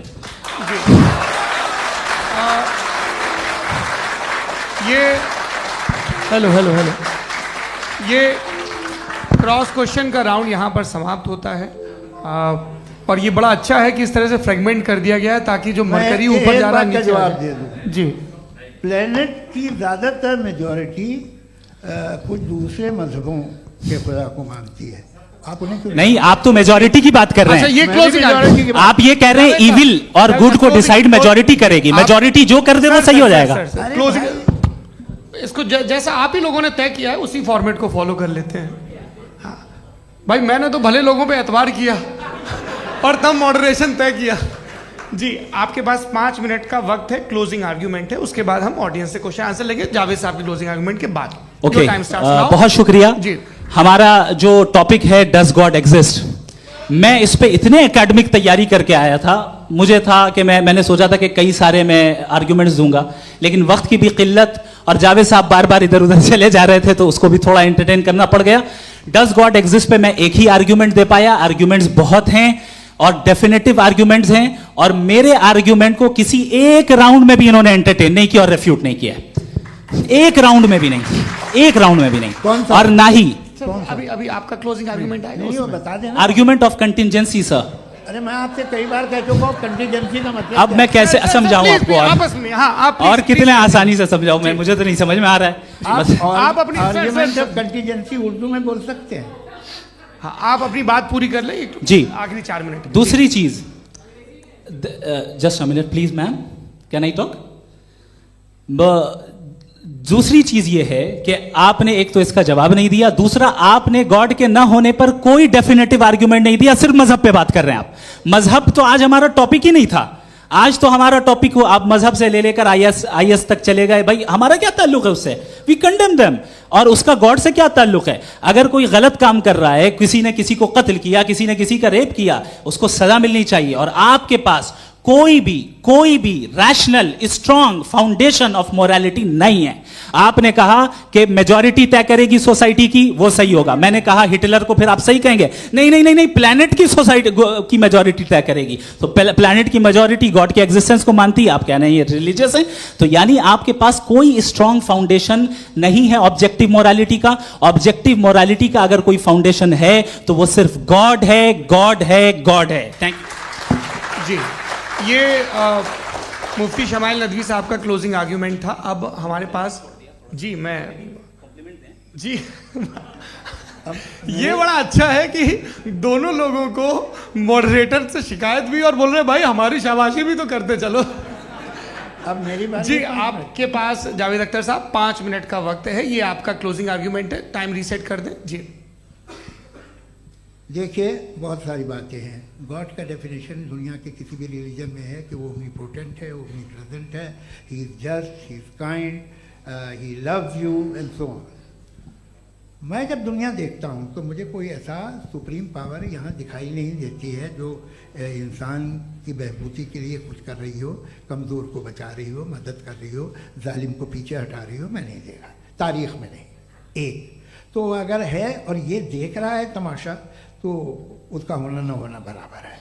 दोयम ये कि ये जो है, जब आप ये कहते हैं कि कायनात जिसकी कंटीजेंसी है, मैं देखिए वो लफ्ज़ इस्तेमाल किया मैं, तो ये कैसे हो सकती है भाई? और फौरन आप सरेंडर कर देते हैं कि जाहिर है कि इसका बनाने वाला तो इससे 10,000 गुना ज़्यादा कॉम्प्लिकेटेड होगा। उस पर आपके होने पे कोई इतराज़ नहीं है। उसे वो टाइमलेस है, वो पहले से था, टाइम तो बहुत बाद में आया। ये सब आप मानने को तैयार है जिसका आपके पास कोई सबूत नहीं, आपके पास कोई रीज़न नहीं है। आपकी तारीफ क्या है मजहबों की? बिलीफ की, जो खुदाओं का बिलीफ है, ये कॉन्स्टेंटली गलत साबित होता रहा है। मतलब आप कहें कि अरिस्टोटल के ज़माने में तो सब जाहिल थे, वो भी इतने ही यकीन से खुदा पे यकीन रखते थे, जो अब नहीं रहा। ये भी नहीं रहेगा, आप लिख लीजिए। और इसके आसार आपको दुनिया में दिखाई देना शुरू हो चुके हैं। ये बहस क्या आज से 100 साल पहले इस तरह हो सकती थी? यहाँ तक तो आपको हम ले आए हैं। तो सर अरे इनको मदद की ज़रूरत नहीं भाई, ये सेल्फ सफिशिएंट आदमी है, आप क्यों इनकी मदद कर रहे हैं? Sir please. तो ये जो है तमाम बातें अपनी जगह हैं। ये एक पैकेज है। आप अकेले, कोई आदमी ऐसा नहीं जो सिर्फ गॉड को मानता हो, उसके साथ बहुत पैराफर्नेलिया आता है, अलग अलग पैराफर्नेलियाज आते हैं। They are only, they have always created chaos in the society. मैं तो आपको सीधा ऑफर देता हूँ कि दुनिया में 10 इम्पॉर्टेंट बिलीव्स हैं।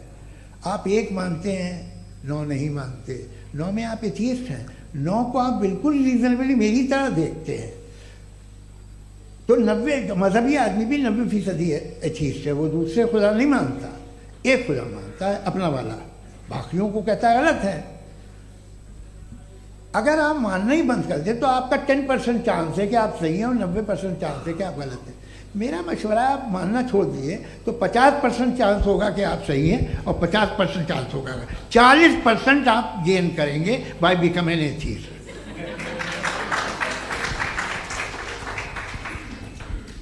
ये एक फरसूदा ख्याल है, ये ख़त्म हो रहा है। हो सकता है मेरी ज़िंदगी में ना हो, लेकिन ये हो जाएगा। जो बातें ये इनको आप मेटाफिज़िकल ये वो ऐसे रिस्पेक्टेबल टर्म दे दिए, ये तो उन लोग के हैं जिन्हें ना फिज़िक्स मालूम थी ना मेटा मालूम था, ये उन्होंने आपको दिए हैं। जी बहुत शुक्रिया आप दोनों लोगों का। और अब इस बातचीत का आखिरी राउंड शुरू होगा, डज गॉड एग्जिस्ट की ये बहस मुफ्ती शमाइल नदवी और जावेद अख्तर साहब के बीच। आप लोग अपने अपने हाथ ऊपर करेंगे, मैं यहाँ से तय करूँगा। और माइक हमारे पास है क्या? एक ही माइक है ऑडियंस के लिए? 2 माइक है, एक इस तरफ एक इस तरफ, ठीक है। तो जी सबसे पहले हमारी सहयोगी हैं मारिया शकील जी, पूछिए सवाल। थोड़ा सा रुकेंगे ताकि कैमरे का फ्रेम आप पर आ जाए, आपकी तो प्रैक्टिस है टीवी की। जी नदवी साहब, मैं खुदा को मानती हूँ, पहले मैं इसी प्रमाइस से शुरू कर रही हूँ और ये बता रही हूँ आपको, मैं मानती हूँ। लेकिन कुछ सवाल हैं जो जावेद साहब ने उठाया, उसका जवाब आपको देना चाहिए। पहला सवाल ये कि गज़ा में सालों से छोटे बच्चे मर रहे हैं, वो उनको अगर खुदा मर्सीफुल है, हम मानते हैं कि अल्लाह ताला में बहुत ताकत है, तो वो बच्चे क्यों मर रहे हैं? दूसरी बात ये कि अगर कंटिजेंसी की जो आप बात करते हैं, पूरे मुस्लिम ममालिक मिल करके भी उन गज़ा के बच्चों को क्यों नहीं बचा पा रहे हैं? क्योंकि अगर वो चाहते, क्योंकि अल्लाह ताला उन पर हुकूमत करते हैं, सब पर हुकूमत करते हैं, तो वो उनको क्यों नहीं बचा? जी थैंक यू वेरी मच। बहुत अच्छा किया आपने इस चीज़ को जिक्र कर दिया, मैं इसको और अच्छे से एक्सप्लेन करने की कोशिश करता हूँ। देखें, जहाँ तक आपने कहा कि गज़ा के बच्चों को मारा जा रहा है, देखें 2 वर्ल्ड व्यू है, एक एथीस्टिक वर्ल्ड व्यू, एक थीस्टिक वर्ल्ड व्यू है। बच्चे मर रहे हैं दोनों वर्ल्ड व्यू में, लेकिन हमारा वर्ल्ड व्यू कह रहा है कि रिकॉम्पेंस है, ये कह रहे हैं कि उनका मरना बेकार जाने वाला है, कोई उसका रिकॉम्पेंस नहीं है, चूंकि इनके यहाँ आखिरत और अल्लाह का कोई तसव्वुर या गॉड का कोई तसव्वुर नहीं है। आपने ये सवाल किया कि गॉड मर्सीफुल है, क्यों नहीं रोकता? ये मैंने बताया कि ये मिसकंसेप्शन है लोगों के दरमियान कि गॉड को सिर्फ मर्सीफुल और ओमनीपोटेंट समझते हैं। गॉड के सिर्फ यही 2 एट्रीब्यूट्स नहीं हैं, गॉड के कई सारे एट्रीब्यूट्स हैं, उनमें से अल हकीम भी है, उनमें से ऑल वाइज भी है, ऑल नोइंग भी है। लिहाजा अगर इस दुनिया में किसी को तकलीफ आ रही है और गॉड उसको नहीं रोक रहा है, वो इसलिए नहीं रोक रहा है चूंकि इंसानों को फ्री विल दिया गया है। ठीक इसी तरीके से अगर एक डॉक्टर किसी छोटे बच्चे को इंजेक्शन लगा रहा है, उसे तकलीफ पहुंच रही है, उसके लिमिटेड पर्सपेक्टिव के एतबार से यह गलत हो रहा है और डॉक्टर बुरा है। लेकिन जब आप ब्रॉडर पिक्चर को देखेंगी, आपके और हमारे पास सिर्फ एक पिक्सल है, हमें इतना नजर आ रहा है कि गजा में कत्ल हो रहा है, लेकिन इसके पीछे कितना रिकॉम्पेंस उनको मिलने वाला है, पूरा पिक्चर गॉड के पास है। तो एक पिक्सल से आप पूरे पिक्चर को कभी भी जज नहीं कर सकती। आप इसमें कुछ जोड़ना चाहेंगे? आपको कुछ बोलना है इसमें? भैया आपने बहुत अच्छा जस्टिफिकेशन दिया। या आप वो जो वहाँ के प्राइम मिनिस्टर इजराइल के उन्हें भेजिए, वो बहुत खुश होंगे। आप जस्टिफिकेशन दे देना कि अगर गॉड नहीं है तो बच्चे क्यों मर रहे हैं, आप बताएं। वो ये सवाल पूछ रहे हैं कि अगर आप ईश्वर का अस्तित्व नहीं मानते हैं तो उन बच्चों की मौत को आप कैसे इंटरप्रेट करते हैं? भाई ये दुनिया जो है, जो ताकतवर लोग होते हैं वो एक नाइंसाफी करते हैं। तो ये अच्छा काम है आपके नजदीक, तो नेचर नाइंसाफी पे मबनी है। अरे मेरे भाई, आप नेचर की कहाँ बात कर रहे हैं, तो इंसान की बात तो फिर जब मैं इंसान की बात कर रहा था आप नेचर की बात करने लग गए। क्रॉस एग्जामिनेशन नहीं। हाँ, अब आप मुझे बोलने नहीं देंगे तो अलग बात है, आप बोलिए, मुझे कोई जल्दी नहीं। जी नहीं, ये क्रॉस एग्जामिनेशन मुझे बोल तो लेने दीजिए। जी बोलिए। क्या बात ये है कि ह्यूमन सोसाइटी तभी साथ में रह सकती है जब वो मोहब्बत से, एकता से, एक दूसरे के एहतराम करके रहे। इसके अलावा पॉसिबल नहीं है, अकेले तो इंसान रह नहीं सकता। वहाँ पर कुछ लोग हैं जो फाउल करते हैं, वो फाउल हमेशा से तारीख में होता आया है। आज ये हो रहा है, जो हो रहा है बहुत बुरा हो रहा है, बहुत जालिमाना है, बहुत जाबराना है। उसको आप कहें कि ये बच्चों को कॉम्पनसेशन मिल जाएगा या इसकी इंजेक्शन है, इंजेक्शन तो हेल्थ के लिए दिया जाता है। आप ये कह रहे हैं कि ये बच्चों की जो धज्जियां उड़ रही हैं ये इंजेक्शन है, ये टेस्ट है, ये टेस्ट है और उस टेस्ट में उनको ऐसा रिकॉम्पेंस मिलेगा जो आपके तसव्वुर के बाहर है। ये आप 3 बरस के बच्चे को बारूद से उड़ा के टेस्ट ले रहे हैं। वाह, वो नहीं ले रहा है, खुदा नहीं उड़ा रहा है, इजराइल उड़ा रहा है। जी, ये तो उसको कंडेम अगला सवाल लेते हैं प्रोफेसर पुरुषोत्तम अग्रवाल। मुफ्ती साहब, एक निवेदन आपसे है कि कम से कम थोड़ा सा माइक क्लोज एक रिलीजियस और फिलोसफिकल कर मैं प्लीज। एक रिलीजियस और फिलोसफिकल ट्रेडिशन है जो ब्रह्मांड को यानी यूनिवर्स को ही अंतिम मानती है। सर्वम खलु इदम ब्रह्मम, this is Chandogya Upanishad, and it completely rules out the existence और नेसेसिटी, आपके शब्दों में necessity of a creator, the creation itself is the creator. तो एक मिनट प्लीज। दूसरा जो सवाल आपने अभी जो आप बार बार कह रहे हैं कि भगवान विद्वान भी है, वाइज, सब जानने वाला, तो अगर विजडम में दुनिया भर के पापों और अत्याचारों को बर्दाश्त करना शामिल है, तो फिर इसका मतलब ये हुआ कि अगर मैं फ्री विल से उसको अपोज करता हूं तो ईश्वर की विजडम और मेरी फ्री विल में कॉन्ट्राडिक्शन है। Because when I am opposing whatever is happening in Gaza, then I am opposing the God's will और गॉड्स विजडम। जवाब लेते हैं क्योंकि तो गॉड की विजडम में, एक मिनट सर प्लीज सर, ये एक जुमला, गॉड की विजडम है कि गाजा में जो कुछ हो रहा है वो हो रहा है, मैं उसका अपोज कर रहा हूं, तो मैं गॉड की विजडम के खिलाफ जा रहा हूं। एक सवाल। दूसरा ये नहीं आपने दो ऑलरेडी।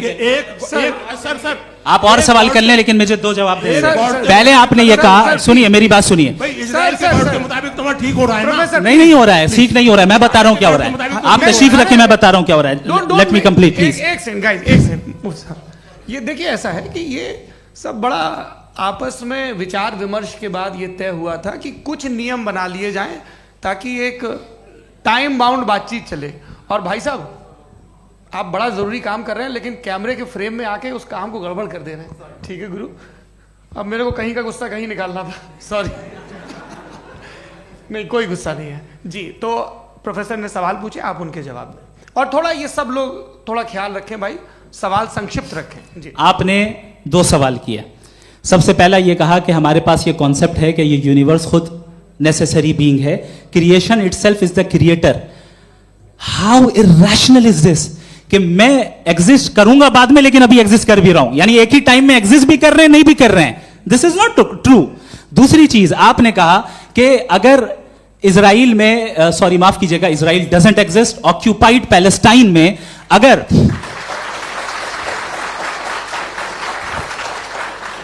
ऑक्यूपाइड पैलेस्टाइन में बच्चों को मारा जा रहा है फ्री विल की वजह से और गॉड नहीं रोक रहा, ये कॉन्ट्रडिक्शन है। ये बताइए कि एक एग्जाम में एक बच्चा गलत आंसर लिख रहा है, सुनिए, एग्जामिनर चाहे तो रोक सकता है, क्यों नहीं रोक रहा है?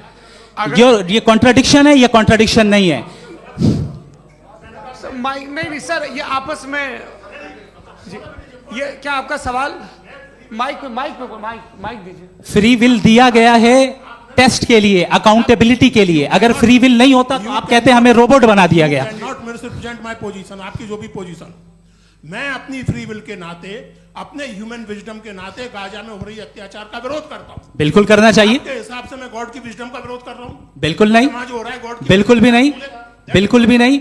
उसका वहां पर गाजा में कत्ल होना ये इंसानों के गलत इस्तेमाल का नतीजा है, फ्री विल के इस्तेमाल का नतीजा है। गॉड इसका हुक्म नहीं देता, उससे रोकता है। यही तो मसला है ना, आपके लिए कॉन्सेप्ट क्लियर है? नहीं भाई, आपने तो बताया था इंजेक्शन लगाने से बच्चे को तकलीफ होती है, ये इंजेक्शन लगा। सर आप ऐसे रेटोरिक स्टेटमेंट दे तब तो कोई मसला नहीं समझते रहेंगे। This is a rhetoric statement, this is not a logical argument sir. I am sorry, I am sorry. आखिरी 30 मिनट बड़े मुश्किल होने वाले हैं जी। मुफ्ती साहब आगे बैठे हैं, इनको माइक दीजिए।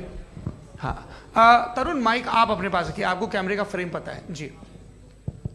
सबसे पहले दोनों को मुबारकबाद। एक सर अपना आप नाम बता दें। आप अमेरिका में शिकागो में रहते हैं, इतना मुझे याद है। बताया आपको, यासिर नदीम अलवाजदी मेरा नाम है। जावेद सर आपसे एक क्वेश्चन है इन्फिनिट रिग्रेस के ताल्लुक से। एक हाइपोथेटिकल सिनेरियो है, मसलन अगर आप सर माइक थोड़ा सा प्लीज क्लोज रखिए जी। अगर आप शायर इसलिए हैं कि आपके कोई उस्ताद शायर थे, और वो इसलिए शायर थे कि उनके कोई उस्ताद शायर थे, और इसी तरीके से हम माजी में पीछे चलते चलते चले जाएं और कहीं ना रुके, तो माफ कीजिएगा आप कभी शायर नहीं हो सकते। लेकिन आप शायर हैं, आपका शायर एग्जिस्ट करता है, इसका मतलब ये है कि आप कहीं ना कहीं रुके हैं। तो मेरा सवाल ये है कि क्या आप इन्फिनिट रिग्रेस ऑफ कॉजेस को लॉजिकल फैलेसी मानते हैं या नहीं मानते? हाँ या ना? मैं इन्हें लॉजिकल फैलेसी नहीं मानता हूँ, लेकिन मेरा प्रॉब्लम यह है कि जब मैं नहीं मानता हूँ तो I will continue with this logic जो फैलेसी नहीं हो। आप एक जगह रुक जाते हैं जाके, आप कहते हैं ये गेंद कैसे बनी, ये जजीरा कैसे बना, ये समंदर कैसे बना, ये ज़मीन कैसे बनी, और अचानक गॉड पे जाके आपको ब्रेक लग जाता है। एक बार आप सवाल नहीं करते कि भाई इनको बनाने वाला तो इनसे भी कॉम्प्लिकेटेड होगा, वो कैसे बना, उसके बारे में आपने इत्मीनान कर लिया, वो हमेशा से है। तो अगर आप उसे हमेशा से मानते हैं तो फिर ये मान लीजिए कि कायनात हमेशा से है, क्या तकलीफ है? हम वजूद में नहीं आते जी हैं? हम मौजूद नहीं। अच्छा सर क्यों नहीं हो मैं सकते? बताऊं प्लीज प्लीज। जैसे मैंने मिसाल दी आपके शेर, आपका शेर कभी वजूद में ना आता अगर शायर इसी तरह चलते रहते हमेशा। जी माइक मेरे ख्याल से एक सेकंड, इन्फिनिट रिग्रेस का कॉन्सेप्ट क्लियर नहीं हो पाया, ऐसे रहने दें, लेट्स मूव ऑन सर। ठीक है, हाँ थोड़ा सा मॉडरेटर का भी ख्याल रखें। नहीं नहीं आपने तो रखा है, आपने रखा है। यहाँ पे गौहर रजा साहब हैं, वो भी एक सवाल पूछना चाहते हैं। माइक या नीचे से ऑन कर दिए, नीचे। पहले तो ये कह दूं कि मैं उन बच्चों से शर्मिंदा हूं जिनको गजा में कत्ल किया गया, क्योंकि हमारे होते हुए कत्ल किया गया। लेकिन उससे ज़्यादा शर्मिंदगी इस बात से हुई कि मुझे लगा कि मुफ्ती साहब उसको जस्टिफाई कर रहे हैं। बिल्कुल भी नहीं, आप बहुत ही गलत, मुझे लगा मैं गलत हो सकता हूं। बिल्कुल गलत। मैं सवाल पूछ रहा हूं, सवाल मैं देखिए, सवाल अगर पूछ रहा हूं। एक मैं जावेद भाई से डिसएग्री करता हूं। एक सेकंड देखिए, अगर देखिए ऐसा, एक सेकंड आप सर वेट, अरे आप कुछ मेरे पहले मुझे अपनी बात क्या लेने दीजिए। अगर ऑडियंस तय करेगी तो फिर मॉडरेटर का मतलब नहीं। मेरा आप सबसे ये कहना है, ये बहस दो लोगों के बीच में है, एक तरफ मुफ्ती साहब, एक तरफ जावेद साहब। पिछले 1.5 घंटे से ये लोग अपने अपने तर्क रख रहे हैं। आपकी इनसे इत्तेफाकी हो सकती है, ना इत्तेफाकी हो सकती है। मेरे उस्ताद मुझे सिखा गए हैं कि मुखामुखम में असहमति की गुंजाइश बची रहनी चाहिए। अगर मैं आपकी बहुत इज्जत करता हूं गौहर साहब, आपने जो कमाल की किताबें लिखी, साइंटिफिक टेम्परामेंट, लेकिन मेरी ये गुजारिश है आप सबसे कि यदि आप इन लोगों ने जो बोला उन पर टिप्पणियां करेंगे तो ना वक्त की पाबंदी रहेगी, ना वो अनुशासन। आप सवाल पूछ लें, उस सवाल में जो बात आ जाए वो आ जाए।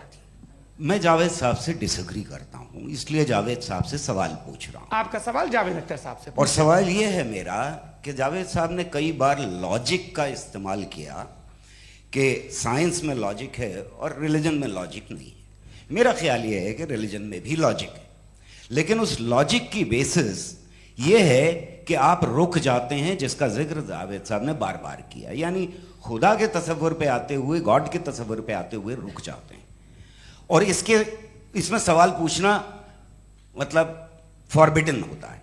सवाल यह है कि क्या जावेद साहब इससे एग्री करते हैं कि साइंस की लॉजिक अलग है और रिलीजन की लॉजिक अलग है? बताइए सर। देखिए, 3 चीज़ें हैं। साइंस है, एक है मंतिक है, इस्तिदलाल है, और एक जो है कुछ भी नहीं है, फेथ है, अकीदा है। मैं अकीदे की लॉजिक का कायल नहीं हूँ। मुझे आप इस्तिदलाल से, लॉजिक से, रीज़न से समझाइए, मैं मानने को तैयार हूँ, मेरा क्या नुकसान होगा। लेकिन ये कि अकीदे पे मैं नहीं जा सकता हूँ। अकीदे का मतलब है कि तुम ये मान लो, सवाल ना करो, ये नहीं। आप सारी बातें करके, बड़ी साइंटिफिक बातें करके एक जगह जाके खुदा के हुदूद पे रुक जाते हैं, सरेंडर कर देते हैं। मैं सरेंडर करने को तैयार नहीं। That's all ji.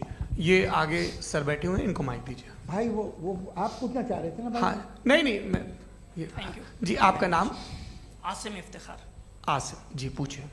Sir, Javed sir से सवाल है कि आपने अपने क्लोजिंग माइक थोड़ा करीब अपने क्लोजिंग स्टेटमेंट में ये बात कही थी कि मज़हब का जो फ्यूचर है वो ज़्यादा दिन नहीं जाने वाला है। लेकिन मैं देख पा रहा हूँ कि जो ऑक्सफोर्ड यूनिवर्सिटी की एक स्टडी है 2011 में हुई है, जिसके 50 एकेडमिशियंस ने इसको अंजाम दिया था, उसमें वो ये कहते हैं कि जो फेथ इन गॉड है वो इनबिल्ट है ह्यूमन नेचर के अंदर, जिसको हम कहते हैं फितरत के अंदर शामिल है वो। और वो ये कहते हैं कि अगर कोई ये समझता है कि मज़हब को वो ख़त्म कर देगा तो ये उसकी गलत फहमी है। तो आप इसके बारे में, इस स्टडीज़ के बारे में क्या कहते हैं? ठीक है। मैं उनसे एग्री नहीं करता हूँ। वो कौन से प्रोफेसर होंगे? ऐसा उनके क्या पास डेटा है, इन्होंने डेटा के बेस होगा। डेटा क्या हो सकता है? फ्यूचर का डेटा तो नहीं हो सकता ना उनके पास। प्रेजेंट का डेटा हो सकता है। डेटा आपने सुना 100 साल पहले का बाद का डेटा? मैंने तो नहीं सुना आज तक।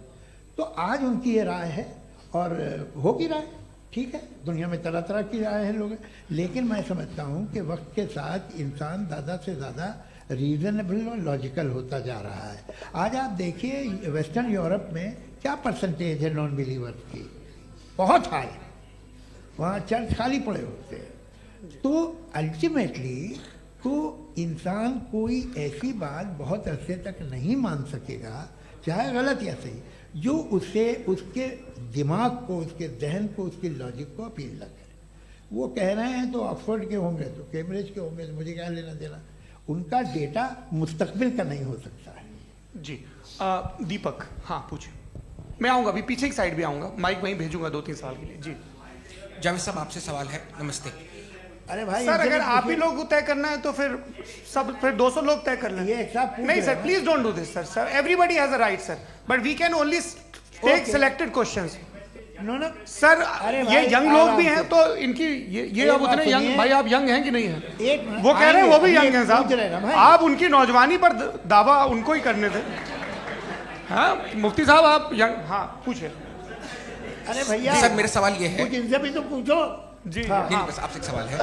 जैसे थीस्टों के पास अपने जो ईश्वर को मानते हैं उनके पास अपने सोशल गेट टुगेदर्स हैं, 5 रोज़ आज क्रिसमस आने वाला है, होली है, दिवाली है, ईद है। एथिस्ट क्या ऑफर कर रहे हैं? मतलब मैं इनकी दुकान से बोलूं, मैं आना चाहता हूं उस तरफ, पर मैं अट्रैक्ट नहीं हो पा रहा हूं। मैं सोशल गेट टुगेदर्स क्या है आपके पास? वो ये कह रहे हैं कि जो धार्मिक लोग हैं, अलग अलग धर्म के लोग, उनके उत्सव त्योहार कांग्रेगेशन बहुत हैं। अब आपको मैं एक सुनाता हूँ, यहाँ हिस्टोरियन भी बैठे हैं, मृदुला जी आप बताइएगा सही है क्या। ये एक कॉन्स्टेंटाइन, एक ग्रीक रोमन बादशाह था जो क्रिश्चियनिटी आने के 400 साल बाद उसने डिसाइड किया कि मैं क्रिश्चियन हो जाऊंगा, मेरी पूरी स्टेट कैंसिल हो जाएगी। उस ज़माने में ऐसे ही होता था, राजा जो धर्म इख्तियार करता था वो जनता भी कर लेती थी, इसलिए कि वो हो गया था बैंकक्रप्ट, और उसे जो मेडिटेरियन कोस्ट के रिच क्रिश्चियन वो थे मर्चेंट, उससे पैसा चाहिए था। तो उसने कहा यार क्रिश्चियन हो जाओ। तो उसने अपने वजीर से कहा कि भाई ये हिस्ट्री है कि अब हम लोग क्रिश्चियन हो जाते हैं।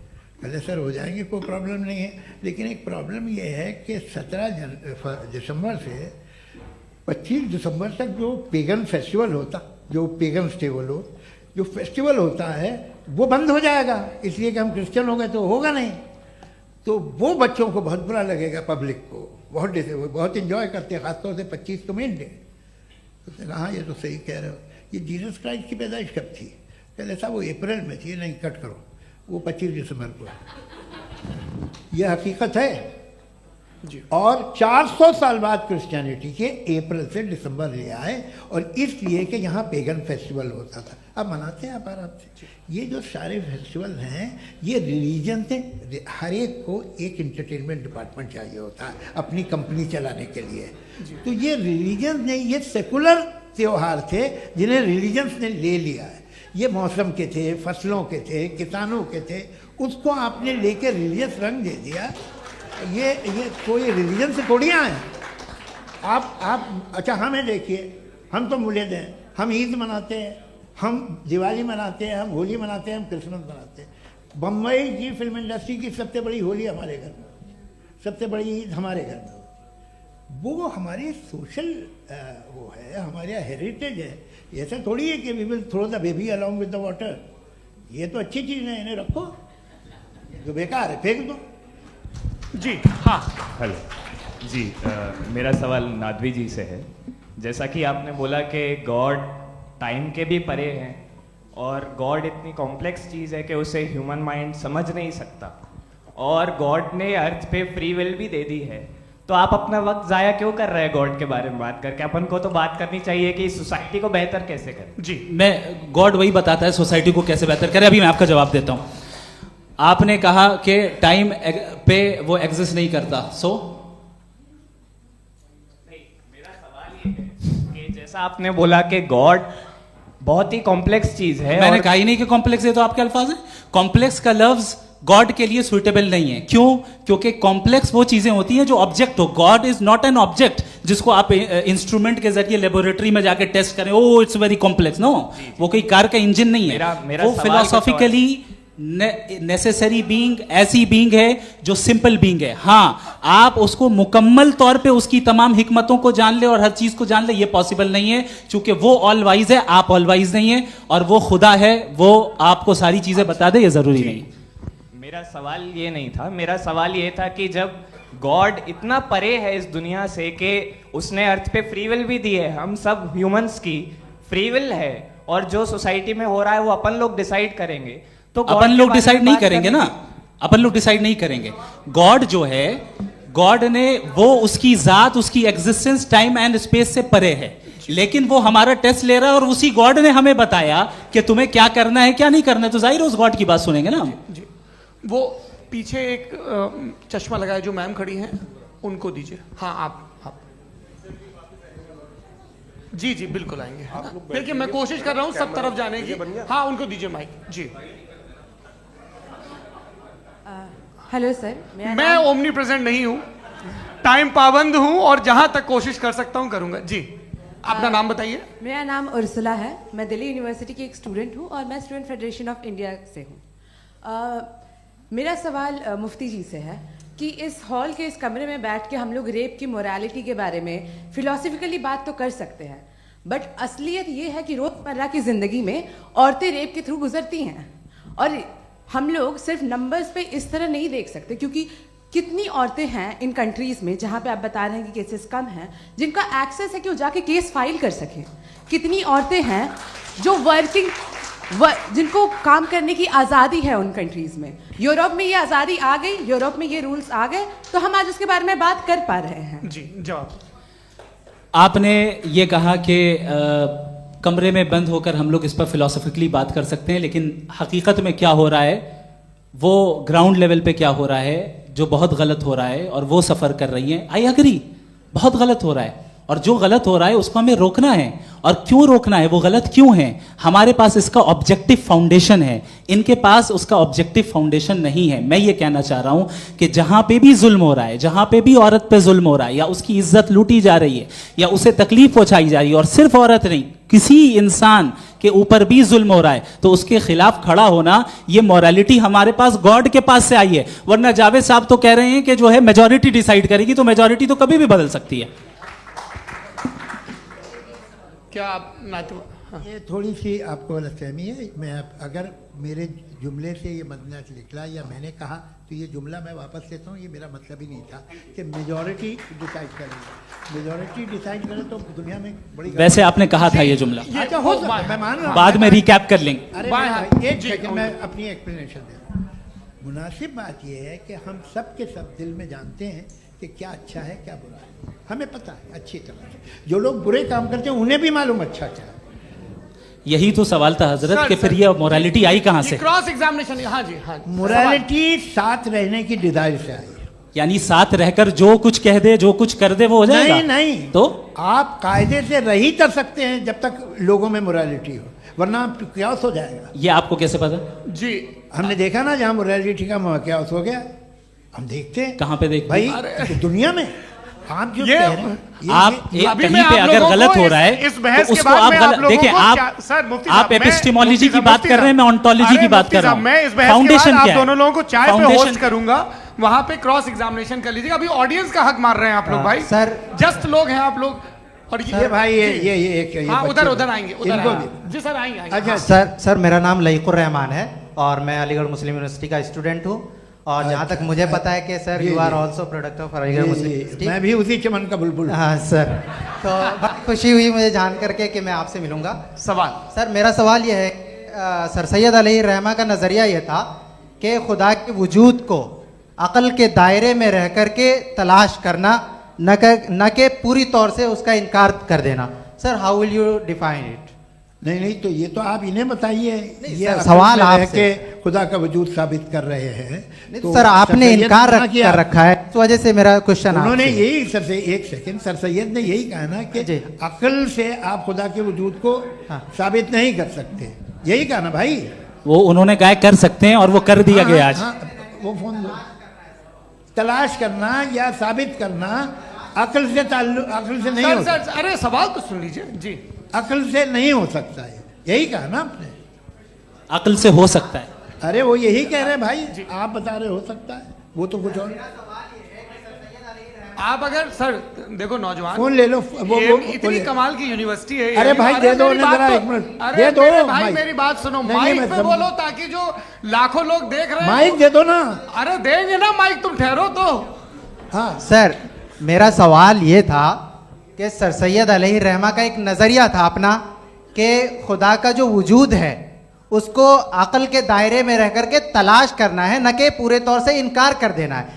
ये उनका कॉन्सेप्ट था। लेकिन मेरा सवाल ये है कि आप इसको कैसे डिफाइन करते हैं, एक्सप्लेन कैसे करेंगे, मैं आपसे जानना चाहता हूँ, क्योंकि you are the product of Aligarh Muslim University. मुझे अकल के दायरे में रख के मैंने बहुत तलाश की, मुझे मिला नहीं। हाँ ये इधर वो चश्मा लगाए जो, हाँ उनको दे दीजिए। जी जी फटाफट पूछिए, बस 5 मिनट है, 5 मिनट में खत्म हो रहा है। हाँ अस्सलाम वालेकुम मुफ्ती साहब, एंड मेरा सवाल जावेद अख्तर साहब से। क्या नाम है आपका? अरे भैया सब मुझे पूछ रहे हो। फैज पूछिए फैज साहब। तो मेरा सवाल ये है कि अभी जो एथियस्ट है वो problem of evil argument use कर रहे हैं अगेंस्ट मुस्लिम्स, राइट? कि इस दुनिया में इतना सारा इविल है और अगेंस्ट मुस्लिम तो यहाँ अगेंस्ट थियस्ट। हाँ थोड़ा सा करेक्ट कर लीजिए भाई, पूरी मशक्कत ही इसी बात की थी कि किसी एक मजहब पे बात ना टिके। जी, तो बेसिकली ये आर्गुमेंट ऐसा है कि इस दुनिया में इतना ज्यादा इविल एग्जिस्ट करता है और अगर एक ऑल गुड गॉड है तो वो रोकता क्यों नहीं है? लेकिन इस सवाल में एक हिडन अजम्पशन ये है कि इस दुनिया में ईवल एग्जिस्ट करता है। अब एथियस्ट ये कैसे ऑन्टोलॉजिकली प्रूव कर सकते हैं कि इस दुनिया में ईवल एग्जिस्ट करता है? मैं आपको बताता हूँ, थोड़ा सा समझा। नहीं सर हम लोग इनको सुनिए। नहीं please don't do that. I want to explain ontologically. हम समझ गए सर, इनको अब जवाब देने दीजिए। अच्छा सवाल पूछ लो। मैं अभी तक क्या था वो मैं थोड़ा सा ऐड ऑन कर लेता हूँ। तुम गुरु, तो हम जब इसका राउंड 13 करेंगे ना तब तुमको स्टेज पे बिठाएंगे। जी तो हाँ जल्दी से। तो देखिए एथियज्म के हिसाब से सब कुछ रैंडमली बन गया है, सब कुछ एटम्स और मॉलिक्यूल्स है। एक पत्थर में और मुझ में सिर्फ इतना फर्क है कि हम लोग एटम्स और मॉलिक्यूल्स का अलग अलग रीअरेंजमेंट है। अब एक पत्थर को कोई इंसान तलवार से 2 टुकड़ों में काट दे या मुझे, according to atheism it is same. There is no evil and good according to atheism. जी अच्छा, फैज साहब का सवाल ये है कि हाँ कोशिश भी करते तो इससे गलत सवाल नहीं कर पाते। एक लाइफ फॉर्म है और लाइफ फॉर्म में फीलिंग्स हैं, मतलब लाइफ फॉर्म सुनता है, देखता है, टेस्ट कर सकता है, फील कर सकता है। तो उसकी जो ये जो क्वालिटी इस बबल में आ गई है तो वो जानवर में भी है, इंसान में भी है। तो जाहिर है कि उसे कोई तकलीफ पहुंचेगी, तो चूंकि उसके पास वो सेंसिटिविटी है तो मैं करेगा। पत्थर में वो सेंसिटिविटी नहीं है।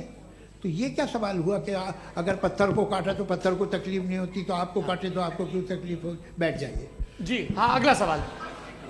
हाँ पूछे जी जावेद अख्तर साहब। अरे भैया सब आप लोग मुफ्ती साहब को छोड़ रहे हैं, तो मेरे ही पीछे पड़े हैं क्या? फिर चलो बोलो भाई। You asked how God can exist when children die in Gaza. Huh? You asked how God can exist when children die in Gaza, and you also mentioned the rise of atheism in Europe.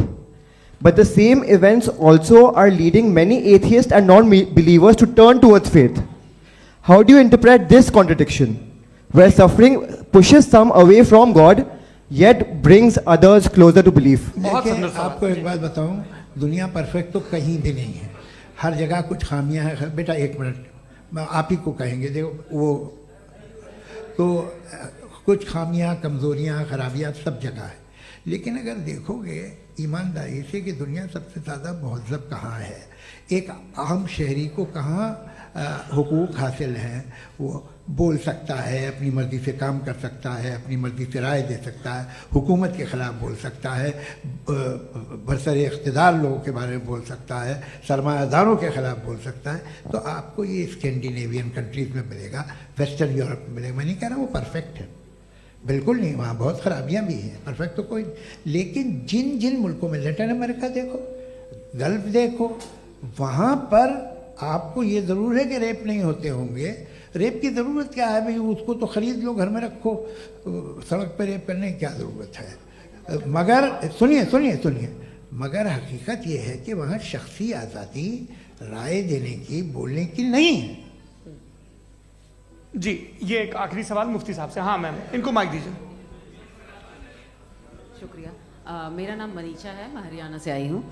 मैं मुफ्ती साहब से एक बात पूछना चाहती हूँ। आप बार बार जावेद साहब को कॉन्ट्राडिक्ट तो कर रहे हैं कि आपने ये कहा, लेकिन आप भी अजम्पशंस के बेसिस पे बात कर रहे हैं। आपने खुदा के होने का कौन सा प्रूफ पेश किया है खुदा की एग्जिस्टेंस का? अब इस सवाल को अलग रहने दीजिए, कौन एथीस्ट है कौन नहीं है। और दूसरी बात जो आपने एक छोटी सी कही थी कि ये फ्री विल का इस्तेमाल करता है इंसान अपनी, लेकिन इस फ्री विल का इस्तेमाल में मतलब खुदा ने ये दे दी सबको ये इजाजत कि वो कितना घिनौनापन और कितने ज्यादा खराब से खराब तरीके इस्तेमाल कर सकता है। जवाब सुनते जी। आप फ्री विल को मानती है ना, या अब कहती है कि फ्री विल नहीं है ना? मानती है ना? तो अब आपके पास इसका कोई एक्सप्लेनेशन नहीं है कि अगर एक इंसान उस फ्री विल का इस्तेमाल करके गलत काम कर रहा है और बच के अच्छी जिंदगी गुजार के निकल जा रहा है, उसका कोई रिकम्पेंस नहीं है। हमारे वर्ल्ड व्यू में जो इंसान गलत काम कर रहा है उसको भी रिकम्पेंस यानी उसका बुरा बदला मिलना है, और जो सही काम कर रहा है उसको सही बदला मिलना है। लिहाजा जो फ्री विल है वो इस तरीके से है कि एक लिमिटेड टाइम तक खुदा ने मोहलत दी है। ऐसा नहीं कि छूट दे दी, जो करना है करते रहो हमेशा। वक्त आएगा जब एग्जाम का टाइम खत्म होगा तब रिजल्ट आएगा। दौराने एग्जाम जबरदस्ती आपको नहीं बताया जाएगा। अरे भाई एक सेकंड जी, एक सवाल मुफ्ती साहब से मेरा। मुफ्ती साहब से एक सवाल। रुक जाइए, आपसे फोन, आप इसके बाद आपसे माइक रहेंगे वो। हाँ, बोलिए। मैं मुफ्ती साहब एक ही सवाल करता हूँ कि अगर जो हो रहा है फ्री विल से हो रहा है और एक दिन बरोज़ क़यामत इंसाफ होगा मैशर में वगैरह वगैरह, तो दुआ क्यों मांगते हैं लोग? दुआ मांगते हैं इसके मतलब है अभी भी उसने ये डिपार्टमेंट रखा है कि मैं रोजमर्रा की जिंदगी में बिल्कुल बिल्कुल ही कैन। तो तुम कैन हो, तुम मुझे नौकरी दिला देते हो, मेरे बेटे को ग्रीन कार्ड दिला देते हो, और 45,000 बच्चे मरते हो उन्हें रोकते नहीं हो। नहीं तो क्या आप ये कह रहे हैं कि इस दुनिया में जालिमों को कभी पकड़ ही नहीं होती है? अरे जो भी पकड़ होगी वो बच्चे रोते हैं। बिल्कुल, देखिए मैंने अपने ओपनिंग स्टेटमेंट में यही कहा था कि जनाब जावेद साहब सिर्फ इमोशनल आर्गुमेंट देंगे। This is an emotional argument. ये छोटे मोटे इसके पीछे का रीजन मैंने बताया क्या है, देखिए मैं इसके पीछे का रीजन क्या है मैंने बताया। मंच से आप लोगों को सज्जनों इसलिए कह रहा हूं ताकि थोड़ा सा आपके कॉन्शियंस पे जोर रहे कि आपको ऑर्डर बचा के रखना है। वक्त तय हुआ था, ये वक्त पूरा हुआ, आपने इतने धैर्यपूर्वक सुना, मैं आप सबका बहुत बहुत शुक्रगुजार हूं। यदि इन दोनों विद्वानों की इच्छा होगी तो कभी हम इस बातचीत का राउंड 2 राउंड 3, यही तो देखिए खूबी है इंसान की कि बहस मुबाहसे में वो पड़ा रहता है। आप लोगों ने बड़े धैर्य का परिचय दिया, बहुत बहुत शुक्रिया। इसी के साथ ये बातचीत यहाँ पे समाप्त होती है। आप लोग को मैं एक बात बता दूं, ये सारी बहस हो गई, अब मुफ्ती साहब और बड़े मुफ्ती साहब इन साथ के साथ मैं खाना खाने वाला हूँ। अच्छा।